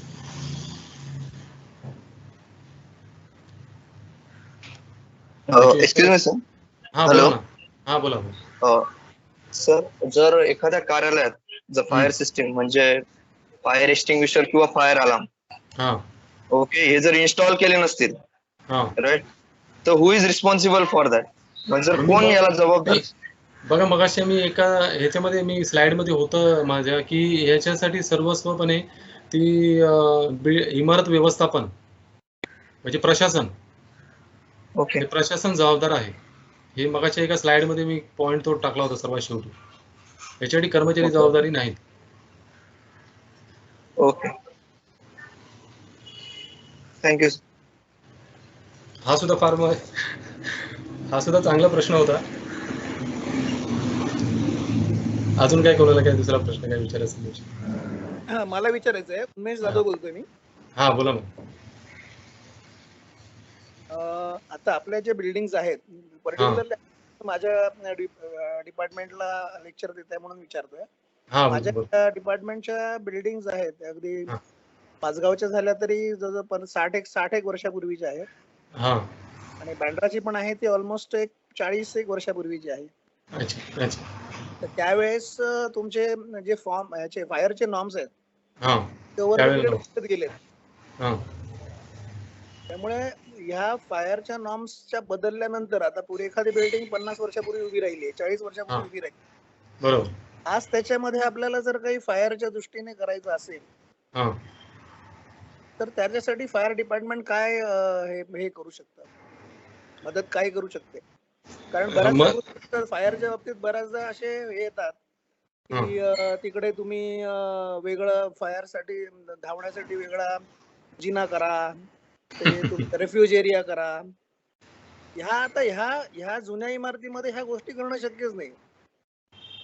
अशा वेळेस तो मोठा प्रॉब्लेम होतो. आम्ही पब्लिक रिलेशन मध्ये आहे. आणि दुसरी अजून एक होतं की हे जे नॉर्म्स आहेत की एखाद्या मजल्यावर एखाद्या बिल्डिंग मध्ये कोणत्या प्रकारचे फायर एक्सटिंग्विशर्स असले पाहिजे, तर ते किती अंतरावर असले पाहिजे, ह्याचे नॉर्म्स आता मी स्वतः भायखळाच्या फायरच्या ऑफिस मध्ये इन्क्वायरी केली होती. त्यांचं एक छापील उत्तर येतं की ते फायरचं कोड आहे आमचं, त्याच्यामध्ये जे दिलंय त्याच्याप्रमाणे तुम्ही हे करा, त्याच्याप्रमाणे करा. आता त्याच्यामध्ये दिलंय त्या फायर कोड पण आम्ही अभ्यास केला, त्याच्यामध्ये आलंय 1000 मीटर 1000 फुटावर एक पाहिजे असं काहीतरी त्याने दिलं, 6 किलोचं असलं पाहिजे. पण आता माझ्याकडे तर केबिन आहेत सगळ्या किंवा माझ्याकडे पॅसेज आहे, माझ्या प्रत्येक बिल्डिंगचं स्ट्रक्चर किंवा आतमधलं फर्निचर त्यांच्या यूज प्रमाणे वेगळं असतं. अशा वेळेस आम्ही केबिन मध्ये त्यावेळेस कोणी आम्हाला सजेस्ट केलं होतं मला माहित नाही, आमच्या पूर्वीपासून ते इन्स्टॉल केलेलं आहे. तर माझ्या प्रत्येक ऑफिसरच्या केबिन मध्ये 1 किलोचं फायर एक्सटिंग्विशर लावलंय. तो जेव्हा आमच्याकडे गेल्या वर्षी एक फायरचा इन्सिडेंट झाला आणि फायरवाले आले होते, त्याने आम्हाला वेड्यात काढलं. कोणी सांगितलं तुम्हाला हे 1 किलोचं लावायला? हे तर म्हणे गाडीमध्ये किंवा ह्याच्यामध्ये असतं म्हणे, अगदीच त्याचा काही फार उपयोग होत नाही. हे आम्हाला प्रॉपर हे तुम्ही गायडन्स करू शकाल का? म्हणजे आता समजा फायर डिपार्टमेंटने नाही केलं तर तुमची एखादी टीम येऊन आम्हाला असं सर्वे करून देऊ शकेल का माझ्या डिपार्टमेंट मध्ये नाही ते मजल्यावर किती असलं पाहिजे, किती किलोचं असलं पाहिजे, CO2चं असलं पाहिजे, वॉटरचं असलं पाहिजे? म्हणजे मी जरा थोडं डिटेल विचारलं, सॉरी. पण नाही, तुमचा प्रश्न फार महत्वाचा आहे. हा फार महत्वाचा प्रश्न तुम्ही विचारला. अच्छा, बघा, पहिलं तुम्ही विचारलात की आता तुमची इमारत जी आहे ना ही फार जुनी आहे, म्हणजे 60-70 वर्षाची माझगावची इमारतीचं तुम्ही कालावधी सांगताय. आता झालंय काय की आपल्या इकडे जे हॉस्पिटल्स आहेत ना, म्हणजे तुमच्या आपल्या मुंबईमधले हॉस्पिटल्स आपण धरूया, जे हॉस्पिटल झालं, केम हॉस्पिटल झालं, ही सुद्धा सरासरी ब्रिटिशकालीनच आहे. आणि तिथे सुद्धा ही अडचण प्रशासनासमोर येते. म्हणजे तिथे जे काय ऑथराइज पर्सन आहेत तर त्यांच्यासमोर ती अडचण येत होती. तर आता ती अडचण कशी दूर केली जाते? तर पहिलं तर तुम्हाला काय करावं लागेल, तुमचे तर हेड ऑफ द डिपार्टमेंट आहे ना, तिथे तुम्हाला स्वतः म्हणजे असं, हॅलो, आवाज मला वाटतं आवाज येतो. मला वाटतं तुमचा माईक आहे ना तो बंद करा, म्हणजे मला इथे बाजूचं हे होतं. म्हणजे काय होईल की तुम्ही हे तुमच्या हेड ऑफ द डिपार्टमेंटला लेखी कळवलं की आपली असं अडचण आहे आणि ह्या ऑर्डर म्हणजे जे काही आपल्याकडे घडत आहे ही आपत्ती आणि ह्या भारतीय इमारत संहितेनुसार आपल्याला ते इन्स्टॉल करणं गरजेचं आहे. तर त्यानुसार तशी उपाययोजना करावी, म्हणजे हेड ऑफ द डिपार्टमेंट. तर हेड ऑफ द डिपार्टमेंट काय करेल, तर पहिले तर त्याचं ऑडिट, तुमच्या इमारतीचं ऑडिट होईल. इमारत किती उंचीची आहे, त्याच्यानंतर बाकीचं जसं मी म्हटलं त्याच्यामध्ये स्टोरेज टँकची काय कॅपॅसिटी आहे, त्यानंतर तुम्हाला हे फिक्स फायर इन्स्टॉलेशन करणं कशा पद्धतीचं करणं गरजेचं आहे. तर हे ऑथराइज पर्सन जे आहेत ना, हेच फक्त तुम्हाला ते ऑडिट करून त्यांचा रिपोर्ट तुमच्यापर्यंत देऊ शकतात. आता ते रिपोर्ट दिल्यानंतर अशा बऱ्याचशा एजन्सी आहेत की ते तुम्हाला, ते प्रायव्हेट एजन्सी आहेत. जसं आता तुम्हाला म्हणजे जे हॉस्पिटल आहे किंवा हे जे मी तुम्हाला काही बरेचसे म्हणजे ठाण्यामध्ये आहेत जुनी हॉस्पिटल्स, तर ते हॉस्पिटल आता प्रायव्हेट एजन्सीकडून ते इन्स्टॉल करून घेतात. हे जे एक्सटिंग्विशर असतील किंवा फिक्स फायर इन्स्टॉलेशन जे आहे ना, हे ते इन्स्टॉल करून घेतात प्रायव्हेट एजन्सीकडून. पण जे सांगणारी जी अथॉरिटी आहे, ही लायसन अथॉरिटी असणं गरजेचं आहे. आणि ती लायसन अथॉरिटी मी तुम्हाला मगाशी म्हटलं की ते तुम्हाला महाराष्ट्र फायर सर्व्हिस म्हणून हे आहे. आणि जर का ते शक्य नसेल तर मी देशमुख साहेबांचा नंबर माझ्याकडे आहे, मी त्यांना व्हॉट्सअपवर बऱ्याचशा गोष्टी शेअर करेन, म्हणजे ते तुम्हाला कुठून गायडन्स. बोलले त्यांच्याशी बोलले बऱ्याचदा. आमचं फायर वगैरे सुद्धा त्यांनी केलंय. माझगाव डिव्हिजन, मला माझगाव बिल्डिंग मध्ये तसं काय फार इश्यू नाही आहे, म्हणजे as far as fire system is to be installed. पण माझं बँड्रा ऑफिसला मला असं वाटतं की बँड्रा ऑफिस मध्ये काहीतरी बऱ्याच गोष्टी या नाही आहेत, मला त्या बँड्रामध्ये करायच्या आहेत. अच्छा, म्हणून मी तुम्हाला स्पेसिफिकली विचारलं. अच्छा, तेच म्हणजे तुमचं जर का तुम्ही त्या पद्धतीने जर का ते गेला तर तुम्हाला ते सोयीस्कर होईल. आणि दुसरी गोष्ट पण तीच, तुम्ही जे प्रश्न विचारलात की नक्की एक्सटिंग्विशर कशा रीतीने हँग करा, म्हणजे कुठल्या प्रकारचा एक्सटिंग्विशर तिथे हँग करणं गरजेचं आहे. तर मी थोडंसं स्लाइडमध्ये तुम्हाला सांगताना मी सांगितलं की जर का तुमची कार पार्किंग असेल तर कुठला हँग करणं गरजेचं आहे. त्यानंतर 8 कार पार्किंग असेल तर ABC एक्सटिंग्विशर करायचं. तुमचं जनरेटर असेल तर जनरेटरच्या इथे कोणता करायचा, मीटर रूम असेल तर कोणता करायचा. तर हे जे मी तुम्हाला सांगितलंय हे एका विशिष्ट ह्या जो कायदा आहे त्या कायद्यामध्ये काही पॉईंट्स आहेत, तर त्या पॉईंट्सनुसार मी तुम्हाला सांगितलं. तर हे सुद्धा जे आहे ते मी तुम्हाला शक्य झाल्यास मी तुम्हाला ते देईन, म्हणजे त्याच्यावर तुमच्या लक्षात येईल की जर रेसिडेन्शियल बिल्डिंग असेल तर रेसिडेन्शियल बिल्डिंगमध्ये कोणते एक्सटिंग्विशर किती फुटावर लावणं गरजेचं आहे. त्याच्यानंतर जर का तुमची कमर्शियल बिल्डिंग असेल आणि त्या कमर्शियल बिल्डिंगनुसार कोणते एक्सटिंग्विशर ते तुम्हाला तिथे किती फुटावर हँग करणं गरजेचं आहे. खरं म्हणजे 1000 फुटावर तुम्ही मला म्हणजे तुम्ही सांगितलं, पण 1000 फूट म्हणजे थोडंसं मला वाटतं जास्त होतं, तर ते कमी आहे. म्हणून मी पण हैराण झालो. त्यांनी जो फायर कोड काहीतरी आहे तो आम्ही ऑनलाईन चेक केला. त्याच्यात असं क्लिअर बाबा 6 किलोचं लावा, बाबा 50-100 फुटावर लावा, असं काही कुठेच नाहीये. आता आमच्याकडे कसं केबिन मध्ये पॅसेज आहे, कुठे लावणं गरजेचं आहे, पॅसेज मध्ये लावायचं की केबिन मध्ये लावायचा, या सगळ्या गोष्टी आम्हाला कोणीतरी प्रॉपर गायडन्स दिला ना तर आम्हाला त्याप्रमाणे गव्हर्नमेंटकडनं मान्य करून तसं लावता येईल. हा, ठीक, नक्की. फक्त मी काय करतो, मी तुमच्यापर्यंत म्हणजे प्रॉपर गायडन्स म्हणण्यापेक्षा तुम्हाला म्हणजे ऑन पेपर जे काही मटेरियल आहे ना, म्हणजे ते म्हणजे कोणीतरी समजा आता कसं असतं की मी तुम्हाला सांगणार पण त्याच्यामध्ये काहीतरी त्रुटी राहून जाऊ शकतात.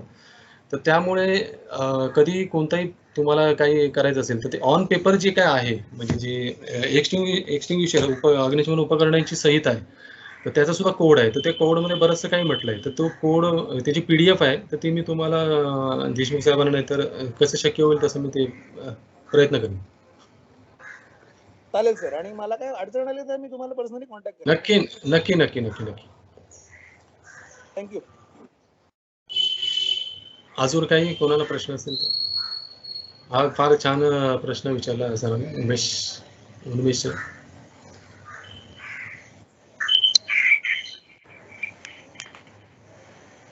हॅलो. हा, हॅलो, बोला. माझा एक प्रश्न होता. हा, बोला. सांगली GST मधून बोलतोय.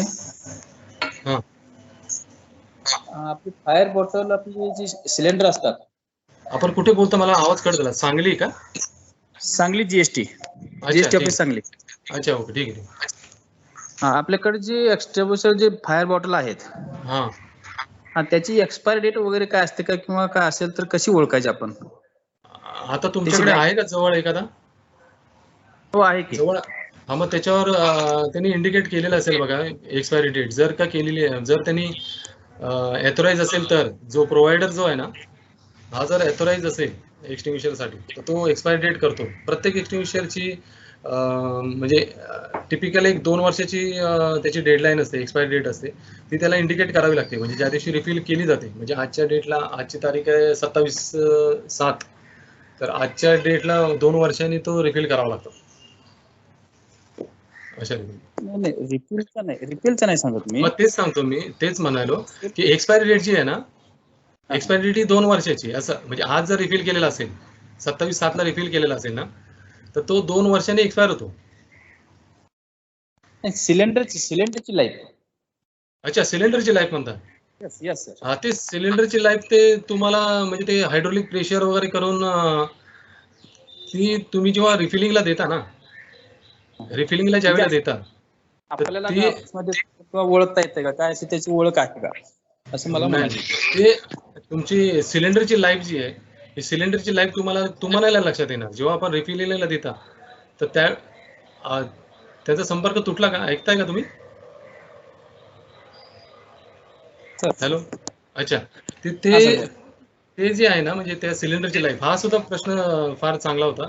कारण की त्याची जी लाईफ आहे ना, ही जेव्हा आपण रिफिलिंगला देतो तर त्या रिफिलिंगला देताना त्याची हायड्रोलिक टेस्ट करणं गरजेचं आहे. जसे आपली LPG सिलेंडर आपल्या घरामध्ये आणतो आपण, तर त्याची प्रत्येक वेळेला जेव्हा तो रिफिल केला जातो ना, त्याची हायड्रोलिक टेस्ट केली जाते. तर तसंच हा जो एक्सटिंग्विशर आहे त्याचा हा जो प्रोव्हायडर आहे जो रिफिल करतो तो हायड्रोलिक टेस्ट करतो. तर त्या हायड्रोलिक टेस्टला जर तो तेवढा प्रेशर देऊन तो बघितलं जातं की त्याच्यामध्ये काय चेंजेस होतात, तर त्याच्यानुसारच तो तुम्हाला रिफिल करून पुढे देतो. तर ते आपल्याला त्याच्यावरून लक्षात नाही येत की म्हणजे तुम्ही ते हे करणं गरजेचं आहे की नाही. म्हणजे आपल्याला इथं काय ओळख करता येत नाही. तुम्ही हायड्रोलिक टेस्ट नाही करू शकत. अच्छा, दुसऱ्याला प्रश्न. Okay, thank you. प्रश्न नाही, म्हणजे मी मध्यंतरी हा प्रश्न विचारला होता आमच्या फायरवाल्यांना. त्यांचं म्हणणं पडलं की साधारण एक 10 वर्षाची लाईफ असते. नाही, असं हे चुकीचं गणित आहे. मी स्पष्टपणे सांगतो. ओके. एक लक्षात घ्या, जर का तुमच्याकडे वॉटर टॅप एक्सटिंग्विशर आहे, त्याच्यामध्ये पाणी आहे, ठीक आहे, आपण कालच्या याच्यामध्ये बघितलं आहे ना, वॉटर टॅप एक्सटिंग्विशर, त्याच्यामध्ये पाणी आहे. तो ज्या ठिकाणी तुम्ही हँग केलाय, उदाहरणार्थ समजा तुम्ही एखाद्या ऑफिसमध्ये हँग केलेला आहे, म्हणजे तिथे AC आहे, म्हणजे 24 तास तिथे थंड वातावरण आहे, हां, आणि त्याच वेळेला सेम एक्सटिंग्विशर तुम्ही खरेदी केला, वॉटर टॅप एक्सटिंग्विशर, आणि तो तुम्ही कुठे ठेवला, तर तुम्ही तो जिथे कार पार्किंग आहे तर त्या कार पार्कच्या इथे समजा तुम्ही तो वॉटर टॅप एक्सटिंग्विशर ठेवला. आता 2 एक्सटिंग्विशर परिणाम जो आहे ना, वातावरणाचा परिणाम हा वेगवेगळा होतो. उदाहरणार्थ AC रूम मध्ये तुम्हाला चिल्ड वातावरण आहे, त्या आतमध्ये जो गंजण्याचा प्रकार जो होतो है ना, पाणी असल्यामुळे आणि आतमध्ये लोखंडाचा आहे, त्या लोखंडाचा असल्यामुळे AC रूम मध्ये काय होईल की गंजण्याचा प्रकार हा थोडासा कमी होईल. पण जिथे उष्णता आहे बाहेर ओपन ॲटमॉस्फिअर मध्ये, जिथे उघडं वातावरण आहे, तर ओपन वातावरणामध्ये काय होईल की तिथे सकाळ झाल्यानंतर थोडंसं पाणी गरम व्हायला सुरुवात, आतलं पाणीही गरम होतं, लक्षात घ्या, जिथे वातावरणाच्या संबंधात येतं तिथे ते पाणी गरम होईल. म्हणजे ही क्रिया जी आहे ना 24 तासाची, ही कंटिन्युअस त्या एक्सटिंग्विशरवर होत राहते. तर त्याच्यामुळे आतला एक्सटिंग्विशरची हायड्रोलिक टेस्ट आणि बाहेरच्या प्रेशरची हायड्रोलिक टेस्ट याचा जो कालावधी आहे ना, याच्यामध्ये फार तुम्हाला बदल होताना दिसते. तर त्याच्यामुळे टिपिकल 10 वर्षांनीच हायड्रोलिक टेस्ट केली जावी, हे योग्य उत्तर नाही. तर आणि दुसरं अजून एक आहे की प्रत्येकाचा काहीतरी स्प्रेचा टायमिंग असतो का, 8 सेकंद 13 सेकंद, ते नक्की काय असतं? स्प्रे म्हणजे तुम्ही किती वेळ यूज करू शकता असं का? हा, म्हणजे तो त्याला एक आम्ही जेमवर खरेदी करतो हे सगळं. हां, जेमवर रिफिलिंगचं आम्ही कॉन्ट्रॅक्ट आमच्या जेम पोर्टलवर करतो गव्हर्नमेंटच्या. अच्छा, हां, बरोबर. त्याच्यामध्ये त्यांचा एक कॉलम असतो नेहमी की त्याचा तो स्प्रे टाइम काय असतो, 8 सेकंद 13 सेकंद 16 सेकंद असं काहीतरी असतो. अच्छा सर, जर का तुम्ही ते हँडी एक्सटिंग्विशर घेतले असतील म्हणजे 1 kg ची, हा, मग त्याचा कालावधी जो आहे हा फक्त म्हणजे तुम्ही जो ऑपरेट करायला सुरुवात केली, म्हणजे जो आपण वर्ड काल बघितला पास, म्हणजे pull the pin, aim the nozzle वगैरे सगळं केलं आणि स्विच द ग्रीप, म्हणजे जेव्हा ग्रीप दाबतं तेव्हा फ्रिक्शन ऑफ सेकंड पावडर बाहेर यायला सुरुवात होते. तर ती पावडर यायला सुरुवात झाल्यानंतर 1 kg चा असेल तर तो तुम्हाला जास्तीत जास्त 13 ते 17 सेकंदामध्ये तो संपून जाईल. 13 ते 17 सेकंदात एम्प्टी होणार तो. पण तो जो एक्सटिंग्विशर 5 kg चा असेल तर तो तुम्हाला 1 ते 1.5 मिनिटापर्यंत वापरता येईल, कंटिन्यूस वापरायचा झाला. ओके, असं. आणि त्याच्याप्रमाणे त्याची प्राइस व्हेरी होते ऍक्च्युअली. हा, प्राइस मध्ये फरक पडतो. कारण कसं आहे, एक्सटिंग्विशर मध्ये जसे बदल होत जातात ना, जसं आता ABC एक्सटिंग्विशर तुम्ही सगळ्या ठिकाणी बघाल तर त्या ABC एक्सटिंग्विशर मध्ये मोनो अमोनियम फॉस्फेट नावाची पिवळ्या कलरची पावडर असते. ती थोडीशी कॉस्टली आहे, कारण ती कशी थोडीशी हलकी पावडर आहे आणि तुम्ही फूक जरी मारली तरी ती तिथून उडून जाते. म्हणजे उदाहरणार्थ लॅपटॉपला समजा एखादा स्पार्क पडला, तुमच्या ATM सेंटरमध्ये समजा त्या मशीनमध्ये जर स्पार्क पडला आणि तुम्ही जर यूज केला तर काय होतं की ती पावडर स्पार्क पडलाय ती स्टॉप करते.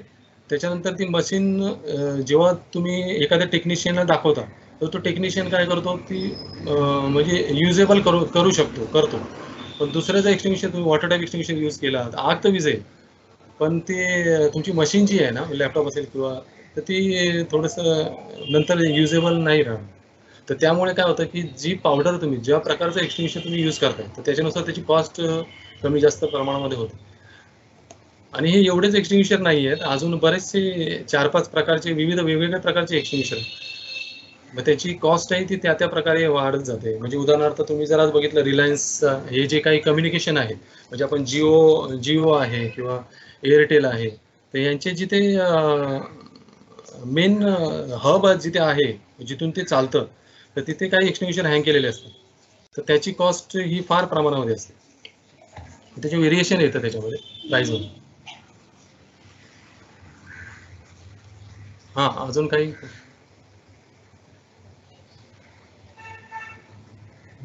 कोणाला तरी मगाशी विचारायचं होतं, बरेच मला माईक ओपन होताना दिसते. काय मनामध्ये असेल ते विचारा. कारण अग्निशमन किंवा फायर हा विषय असा आहे ना की आपल्या मनामध्ये बरेचसे किंतु किंवा प्रश्न असतात आणि ते राहणं गरजेचं आहे. कारण आपण माणूस जन्माला आल्यापासून मरेपर्यंत ह्या आगीच्या संदर्भात आपण म्हणजे सकाळी उठल्यापासून रात्री झोपेपर्यंत ते प्रश्न आपल्याला भेडसावत असतात.